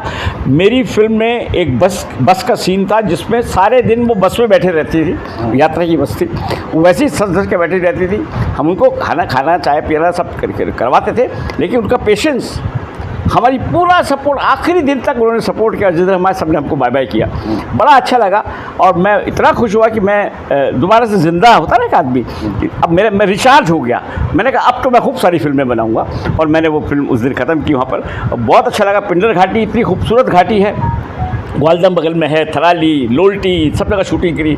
1 भी इंच बंजर नहीं है सर वहाँ पर, लोग इतने मेहनती है। मैंने वहाँ पर 105 साल की एक लेडी को मुझे गबरू भाई ने मिलवाया जो कूट रही थी। धान कूट रही थी, मेरा तो दिमाग खराब हो गया। उन्होंने बताया कि मेरे 105 साल की हूँ। कितने सशक्त लोग वो हैं। यूनिट आपके साथ थी, इतनी बड़ी यूनिट को संभालना बड़ा मुश्किल होता है। किस तरह से आपने इतनी बड़ी यूनिट को संभाला, कौन से कैमरे से आपने शूट करा? और क्योंकि आप तो टेक्निकल फील्ड के आदमी थे, आप डायरेक्शन भी आपने पूरा सीखा था बॉम्बे से, तो किस तरह का माहौल रहता था? क्योंकि आप एक एक बारीकी को देख रहे थे वहाँ पे। मुझे मालूम है जब हम एक शॉट लेते हैं, एक सीन करते हैं, तो अगर हम एक ही कैमरे से वो सीन करेंगे तो हमको टाइम बहुत ज़्यादा लगेगा और शिफ्टिंग में बहुत ज़्यादा टाइम जाता है, और वन टाइम जो एक्सप्रेशन मिलते हैं वो सेकंड टाइम में नहीं मिल पाते। तो मैंने मल्टी कैमरा सेटअप लगाया था, 3 कैमरे मेरे लगे थे, ताकि मैं एक ही बार में जो भी कैप्चर मुझे करना है वो सीन कैप्चर कर लूँ। इससे मेरी फिल्म बहुत खूबसूरत बनी है। आप देखिएगा कि मेरी फिल्म की जो फोटोग्राफी है, 3 कैमरे एक साथ में लगाता था, और एक्टर को ज़्यादा परेशानी ना हो, उसके सारे एंगल से मैं उसको शूट कर लेता था, और फिर एडिट में जाके उसको मैं एडिट कौन से कलाकार आपने उसमें रखे हुए? मेरी उस फिल्म में सर एक तो हेमंत पांडे थे, मैंने खुद भी एक किरदार उसमें किया था। उसमें सुमन गौड़ एक बहुत अच्छी एक्ट्रेस थी हमारी, उसमें बिपिन सेमवाल जी एक थे, उसमें दिनेश बोराई जी थे, उसमें एक लड़का अशोक रावत वो था, काफ़ी लोग थे, बहुत सारे लोग थे। गीत थे द्रुपद लकी, एक लड़का है गुसाई, जो क्लासिकल में बड़ा माहिर है और वो इंटरनेशनल क्लासेस भी लेता है। उससे पहली बार मैंने उसे गीत लिखवाए। मैं सर जब भी कुछ काम करता हूँ, फिल्म बनाता हूँ, तो पूरे इन्वॉल्वमेंट के, मैं ये नहीं करता कि ये तुम कर लो, ये तुम कर, मैं जब तक मेरी नज़र से ना गुजरे मैं कुछ छोड़ता नहीं। अपने सामने बैठ के मैंने गाने लिखवाए, अपने सामने बैठ के मैंने म्यूज़िक डायरेक्टर को लिबर्टी नहीं दी कि तुम मुझे गाने रिकॉर्ड करके भेज दो, नहीं, क्योंकि मुझे नॉलेज है। मैं अपने सामने बैठ के गाने लिखवाए, अपने सामने बैठ के रिकॉर्ड करवाए, अपने सामने बैठ के गवाए, और उनका इम्पैक्ट यह है कि लोग जब फिल्म देख रहे थे तो रो रहे थे। वही मेरा पारितोषिक था। बोलिया काका आपकी बड़ी हिट रही, लोगों को काफ़ी पसंद आई, और जो आपने उसमें फिल्माया था उसको देख के लगा कि लोगों को कि बॉम्बे स्टाइल की फ़िल्म बनी हुई है। उसके बाद फिर आप रुके नहीं, आपने फिर आप प्रण ले लिया कि भाई अब आगे भी फिल्म बनाता रहूँगा। उसके बाद फिर आपके आगे दूसरी फिल्म आई मार्छा भी अब रिलीज़ हो चुकी है, कई हॉल पे लग रही है, और साथ में उसमें भी आपने जो है एक किसानों के मुद्दे को उठाया है, काफ़ी यंग लड़कों को भी लिया है, अजय सिंह बिस जी भी उसमें है, कई बेहतरीन कलाकार भी हैं। तो मार्छा का कॉन्सेप्ट कैसे आया, और उसके बाद बोलिया काका की सफलता के बाद मार्छा फिर आपने बनाई, अब रिलीज़ भी हो चुकी, किस तरह का रिस्पांस मिल रहा है? मेरी फिल्म का उद्देश्य, मेरे कंटेंट का उद्देश्य, मेरी फिल्म का उद्देश्य मेरे उत्तराखंड को डेडिकेट होता है। मेरी फिल्म से मेरे उत्तराखंड को क्या लाभ हो रहा है, क्या फ़ायदा हो रहा है, ये मेरी फिल्म का मकसद होता है। तो बोलिया काका जब मैंने बनाई, उसमें मैंने आपको बताया, आपकी मेरी कहानी आपने फिल्म भी देखी, मैंने उसको बताया। जब मैं दूसरी फिल्म बना रहा था मार्छा, तो मुझे ये लगा कि इस फिल्म में भी कोई ऐसी बात होनी चाहिए जो लोगों ने देखी तो है, समझी तो है, मगर दिल पर नहीं उतारी। इसमें भी मैंने अंत्योदय, एक शब्द है अंत्योदय जिसे कहते हैं, उसको दिमाग में रख कर एक कहानी लिखी। मार्छा जो कि हमारे देश का पहला, अब तो पहला गांव हो गया, पहले वो आखिरी गांव माना, वहाँ से कहानी नहीं, वहाँ से एक बच्चे ने, एक लड़के ने आवाज़ उठाई है, और उस आवाज़ को उठा के उसने उत्तराखंड के उद्धार के लिए कितनी मशक्क़त की है, कितनी कोशिश की है, और आखिर में उसने सफलता प्राप्त की है अपने उस मिशन में, जिसमें उसने कोशिश की है कि हमारे उत्तराखंड की ज़मीनें बिके नहीं औने पौने भाव पे, क्योंकि वहाँ पर किसान खेती करने से हटने लगे हैं पीछे, दिक्कतों की वजह से। बरसात आती है, आंधी आती है, तूफान आती है, तो उनको फसल से फ़ायदा नहीं होता। तो मेरे हीरो ने ये कोशिश, क्योंकि वो एग्रीकल्चर इंजीनियर है, उसने ऐसे बीज तैयार करे कि जो तेज़ बारिश में भी, तेज़ धूप में भी, ज़्यादा सर्दी में भी फलते हैं। उसने लैब बनाई, एक कोशिश की, और उत्तराखंड की पूरी ज़मीन को दोबारा से खूबसूरत फलीभूत बनाने के लिए उसने कोशिश की, ताकि वो लोग अपनी उस ज़मीन को औने पौने भाव में बेचकर वहाँ रिसोर्ट न बनने दें। ये इसका मार्छा की सर शूटिंग कहाँ पे हुई, कौन कौन से कलाकार आपने इसमें लिए, कौन गीतकार, कौन संगीतकार है, कौन से बैनर से ये फिल्म आ रही है? इसके ARS बैनर है, जिसके प्रोड्यूसर हैं रोहित शर्मा, और वो दिल्ली के ही रहने वाले हैं। मैं उनको बधाई इससे दूंगा कि उन्होंने अपने पैसे से उत्तराखंड के लोगों को फिल्म बनाकर कुछ कहने की कोशिश की, तो ये उसके लिए बधाई के पात्र भी है। मैंने इस फिल्म को चक्राता साइड जो हमारा एरिया है, जहाँ पर जौन सार बाबर की तरफ, वहाँ पूरी फिल्म की शूटिंग की है, जहाँ बड़ी खूबसूरत मुझे लोकेशंस मिल गई थी। मेरी इस फिल्म में काफ़ी अच्छे अच्छे एक्टर हैं, जिसमें सुमन गौर हैं, जिसमें अजय सिंह बिस्ट हैं, उसमें अर्जुन एक लड़का है, बहुत बढ़िया काम उसने किया है। उसमें कामिनी देवसाली एक लड़की है, उसमें अनुष्का एक लड़की है। बहुत अच्छा, मेरे सारे किरदारों ने बहुत अच्छा काम किया। और सर मैं आपको बताऊं, मेरी जब फिल्म चल रही थी परसों, तो मुझे उस दिन इतनी ज़्यादा खुशी का आभास हुआ कि जब फिल्म ख़त्म हुई तो एक पत्रकार साहब जब एक दर्शक से मिलने गए और उन्होंने उससे पूछा कि आपको फिल्म कैसे लगी, तो वो ये बताते बताते रो पड़े कि फ़िल्म इतनी अच्छी थी, उसके बाद वो बोल ही नहीं पाए कि उनके दिल को छू गई फिल्म। पत्रकार ने बहुत कोशिश की, सर कोई बात नहीं बताइए, लेकिन नहीं बता पाए, वो रुआं से हो गए, वो हट गए माइक से।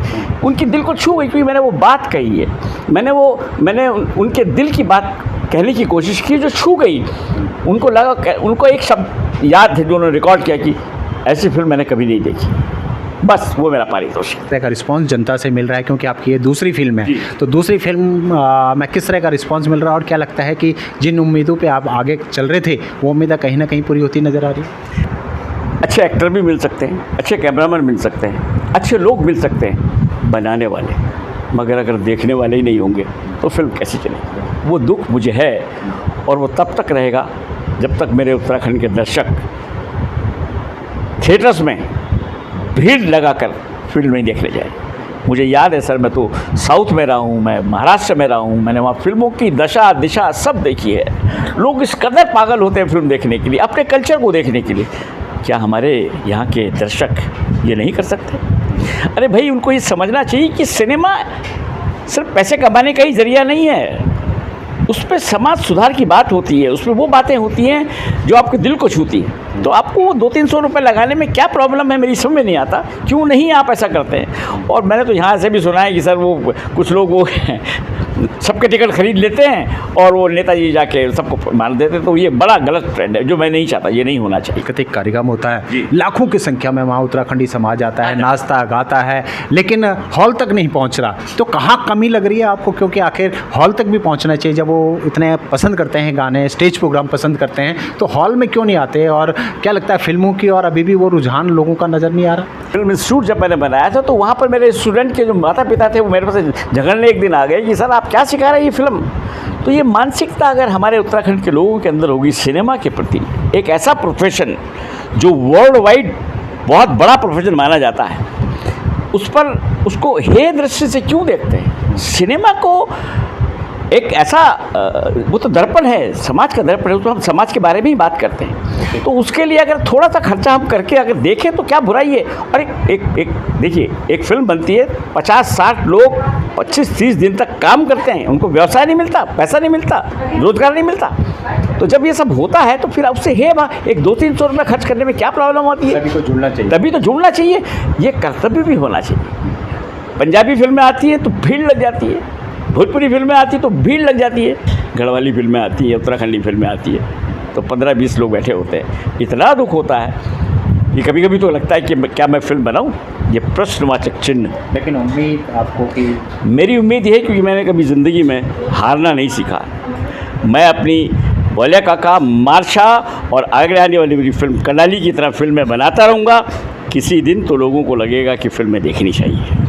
तो उत्तराखंड गवर्नमेंट भी अब कई नीति बना चुकी है, उत्तराखंड फिल्म इंडस्ट्री के लिए भी कई नीतियां बन चुकी हैं। ऐसे में जो है उत्तराखंडी कलाकारों और प्रोड्यूसरों और डायरेक्टर को भी काफ़ी फ़ायदा हो रहा है। और इसी के तहत जो है लगातार अब उत्तराखंड की फिल्में हम देख रहे हैं कि हर महीने 2-2, 3-3 फिल्में आ रही हैं। इस कदम को कैसे देखते हैं? फिल्म इंडस्ट्री को कैसे देख रहे हैं? क्या लगता है उत्तराखंड फिल्म इंडस्ट्री का जो भविष्य है वो उज्ज्वल है? उज्ज्वल होगा ही अगर हम दिल, दिमाग और अच्छी भावना से फिल्में बनाएंगे। तो ये मैं इसलिए कह रहा हूँ, मैं सरकार से आपके माध्यम से गुजारिश करना चाहता हूँ कि आप सब्सिडी देकर हाथ मत झाड़ लीजिए। आप जिसको सब्सिडी दे रहे हैं उस कंटेंट को, उस फिल्म के बारे में आपको जानना चाहिए, क्या उस फिल्म में कुछ है?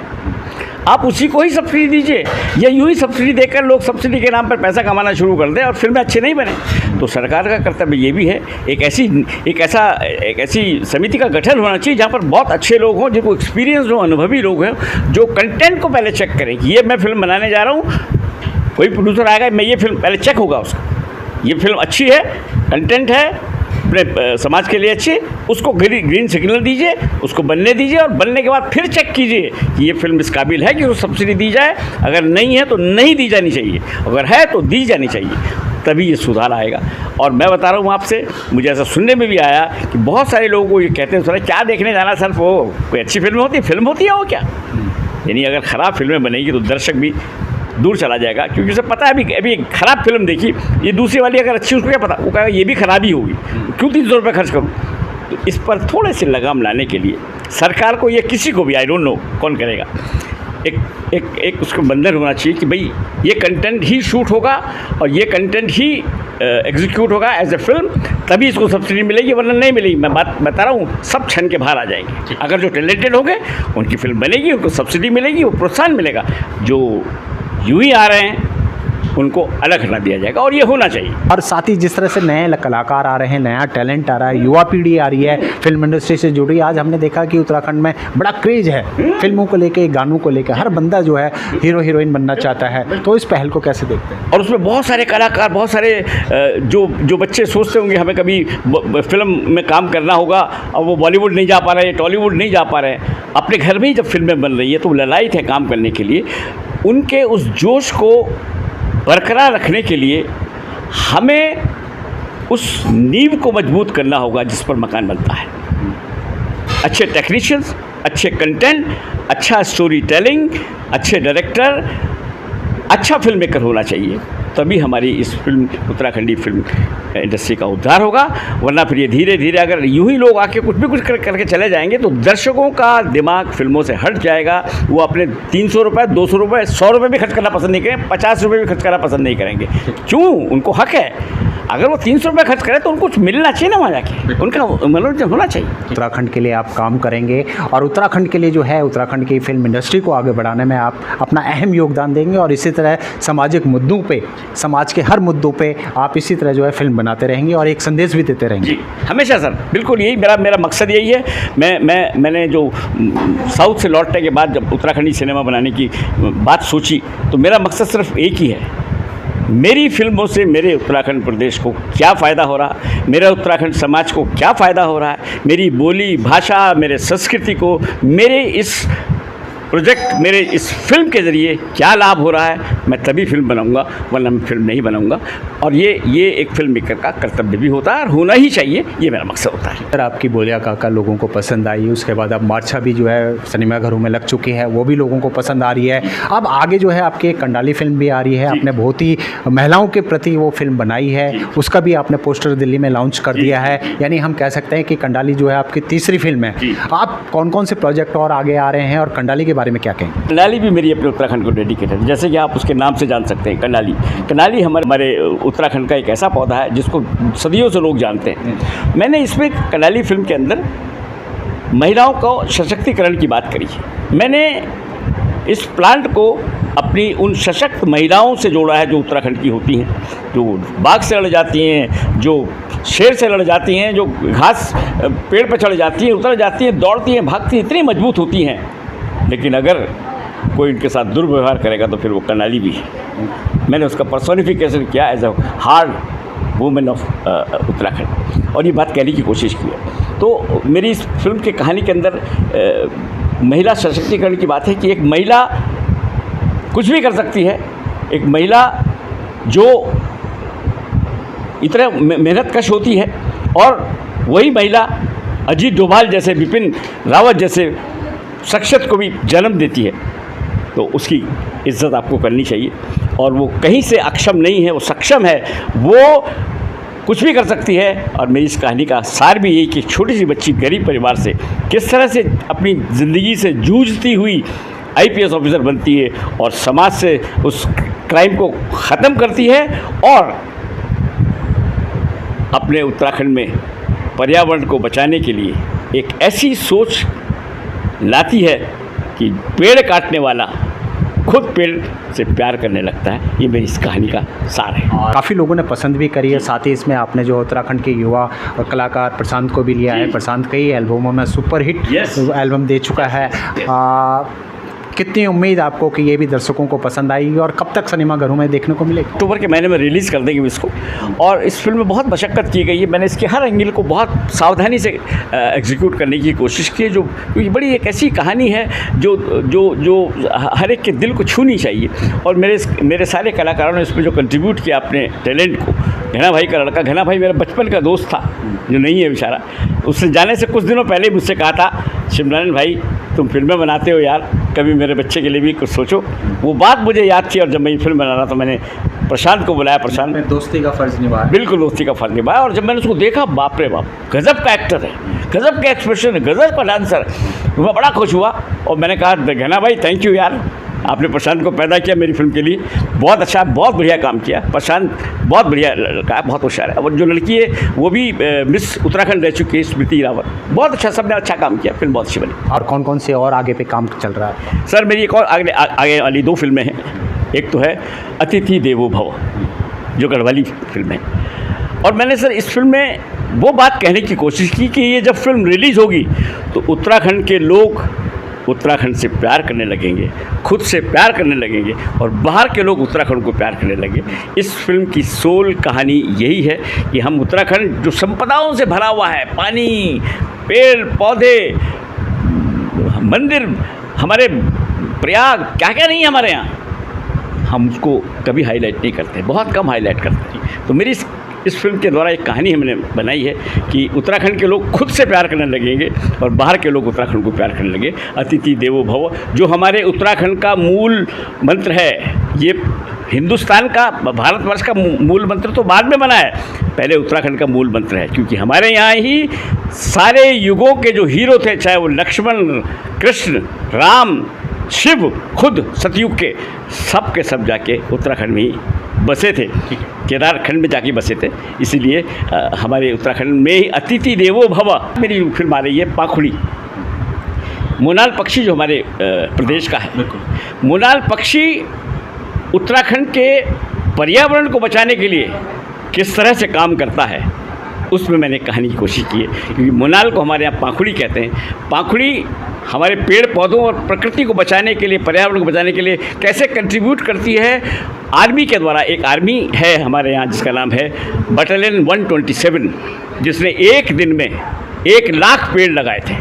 वो इसी विषय में काम कर रही है। मैं उनके साथ मिलकर एक फिल्म बना रहा हूँ कि आर्मी जो सरहदों पे काम करती है वो हमारे घर के अंदर भी हमारे पर्यावरण को, हमको सांस लेने के लिए किस तरह से मदद करती है। और एक पर्यावरण बचाने के लिए जो हमारी वो जो मोनाल पक्षी है जिसको पाखुड़ी कहते हैं, वो कैसे कंट्रीब्यूट करती है, वो कहानी है। प्रोड्यूसरों के साथ आपका किस तरह का तालमेल रहता है और क्या लगता है कि जो फिल्में आप बना रहे हैं प्रोड्यूसरों को उसका मेहनताना मिल जाता है और वो आपसे खुश है? नहीं कह पाऊँगा, जैसे कि थोड़ी देर पहले मैंने कहा, एक प्रोड्यूसर पैसा लगाता है सर, हम लोगों के लिए वो पैसा लगा रहा है, हम लोगों का कुछ कर्तव्य है ना कि उसकी फिल्म को चलाएं। जब हम चलाएंगे नहीं, उसको पैसा नहीं मिलेगा तो वो दोबारा नहीं आएगा।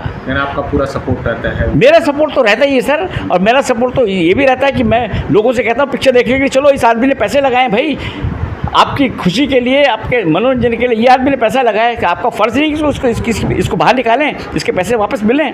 अगर वो लोग उसके पैसे वापस दिलवाएंगे तो दूसरी फिल्म बनाएगा, तीसरी बनाएगा, हमारी उत्तराखंड की बात करेगा, उत्तराखंड की डेवलपमेंट बात। जिस तरह से आप लगातार प्रोड्यूसर आ रहे हैं मैदान में उत्तराखंड की फिल्म इंडस्ट्री में, इस पहल को कैसे देखते हैं? अच्छा है इस तरह से लगातार जिस तरह से नए प्रोड्यूसर भी आ रहे हैं? बहुत अच्छा है, क्योंकि लोगों को, लेकिन फिर वही बात आती है कि सिर्फ सब्सिडी के लिए नहीं, अच्छे कंटेंट के साथ आएंगे तो उनको भी फ़ायदा होगा, और वो सिर्फ सब्सिडी के लिए आएंगे तो फिर नुकसान हो जाएगा। ठीक है।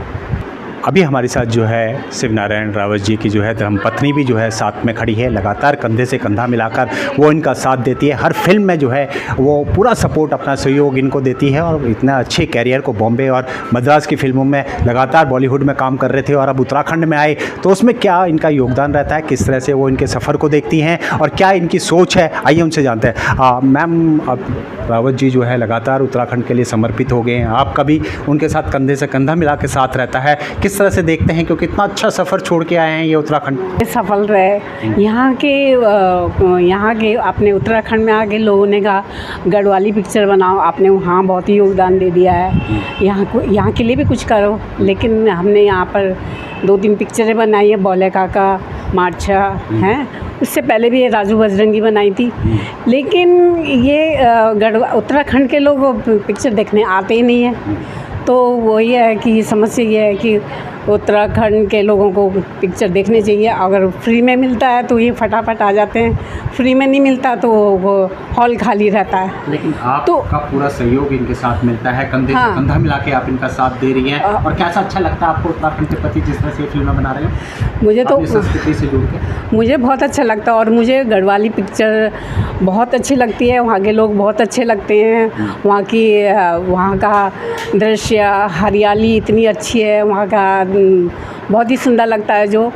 तो मैं कहती हूँ कि और पिक्चर बनाइए, लेकिन सपोर्ट देना चाहिए ना लोगों को उत्तराखंड। और अब ये जिस तरह से उत्तराखंड के प्रति पूरी तरह से समर्पित हो चुके हैं, आप भी समर्पित हो चुकी हैं, तो आप अपने उत्तराखंड के लिए आप लोग काम करेंगे? अभी भी करेंगे, आगे भी करेंगे। और सरकार से यही उम्मीद है हमारी कि क्या कहते हैं, जब आप इतना सपोर्ट कर रहे हैं हम लोगों को पिक्चर बनाने के लिए, हैं सब्सिडी दे रहे हैं, तो हम अच्छी से अच्छी पिक्चर बनाएं और दिखाएं, उत्तराखंड के लोगों को दिखाएं वहाँ की भाषा, वहाँ का कल्चर, वहाँ का हर चीज़, वहाँ का दृश्य कितना सुंदर है वहाँ का। क्या लगता है जो अनुभव इनका बॉम्बे और मद्रास का था, अब ये पूरा निचोड़ जो है ये उत्तराखंड में डाल रहे हैं और उत्तराखंड में अच्छी अच्छी फिल्में दे रहे हैं? और लोग हमारा जो तुमने मद्रास में सीखा है बहुत ही अच्छा है, और बहुत अच्छा काम कर रहे हो तुम।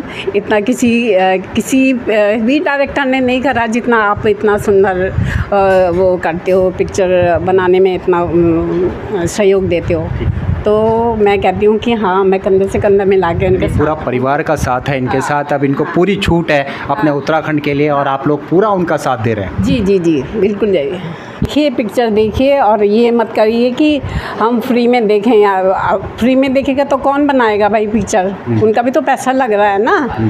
तो इसके लिए मैं ये कहना चाहती हूँ कि उत्तराखंड वालों को कि भैया आओ और देखो, पिक्चर हॉल में आके देखो। लेकिन आप लोग पूरी तरह से समर्पित हैं? बिल्कुल बिल्कुल बिल्कुल, हम पूरी तरह से समर्पित हैं इसके लिए। अपने उत्तराखंड के सभी भाई बहनों से, उत्तराखंड के निवासियों से एक ही अपील करना चाहता हूँ कि मैं फ़िल्म मेकर हूँ, मेरी तरह बहुत सारे फिल्म मेकर्स हैं जो उत्तराखंड में फ़िल्में बना रहे हैं। मेरी आपसे गुजारिश है, हाथ जोड़कर करबद्ध प्रार्थना है कि हम वो लोग जो हमारे ऊपर पैसा लगाते हैं, प्रोड्यूसर्स हैं, उनका वो पैसा उन्हें वापस मिल जाए। आप अगर सहयोग देंगे, थिएटर तक जाएंगे, पिक्चरें देखने के लिए जाएंगे, तो उनका उत्साह बना रहेगा और हमारे उत्तराखंड में फिल्में बनती रहेंगी। हमारे उत्तराखंड के लोगों को वो फ़ायदा होता रहेगा जो फिल्मों के द्वारा मिलता है। समाज में बदलाव आएगा, बहुत सारी चीज़ें होंगी। तो मैं सीनियर पर्सन होने के नाते आपसे ये गुजारिश करूँगा कि इस व्यवसाय को, इस सिनेमा इंडस्ट्री को जीवित रखना है तो आपकी बहुत ज़रूरत है। और सरकार से भी कहूँगा कि सरकार इस पर थोड़ा सा ध्यान दे और इस इंडस्ट्री को बचाने के लिए मेहनत करे।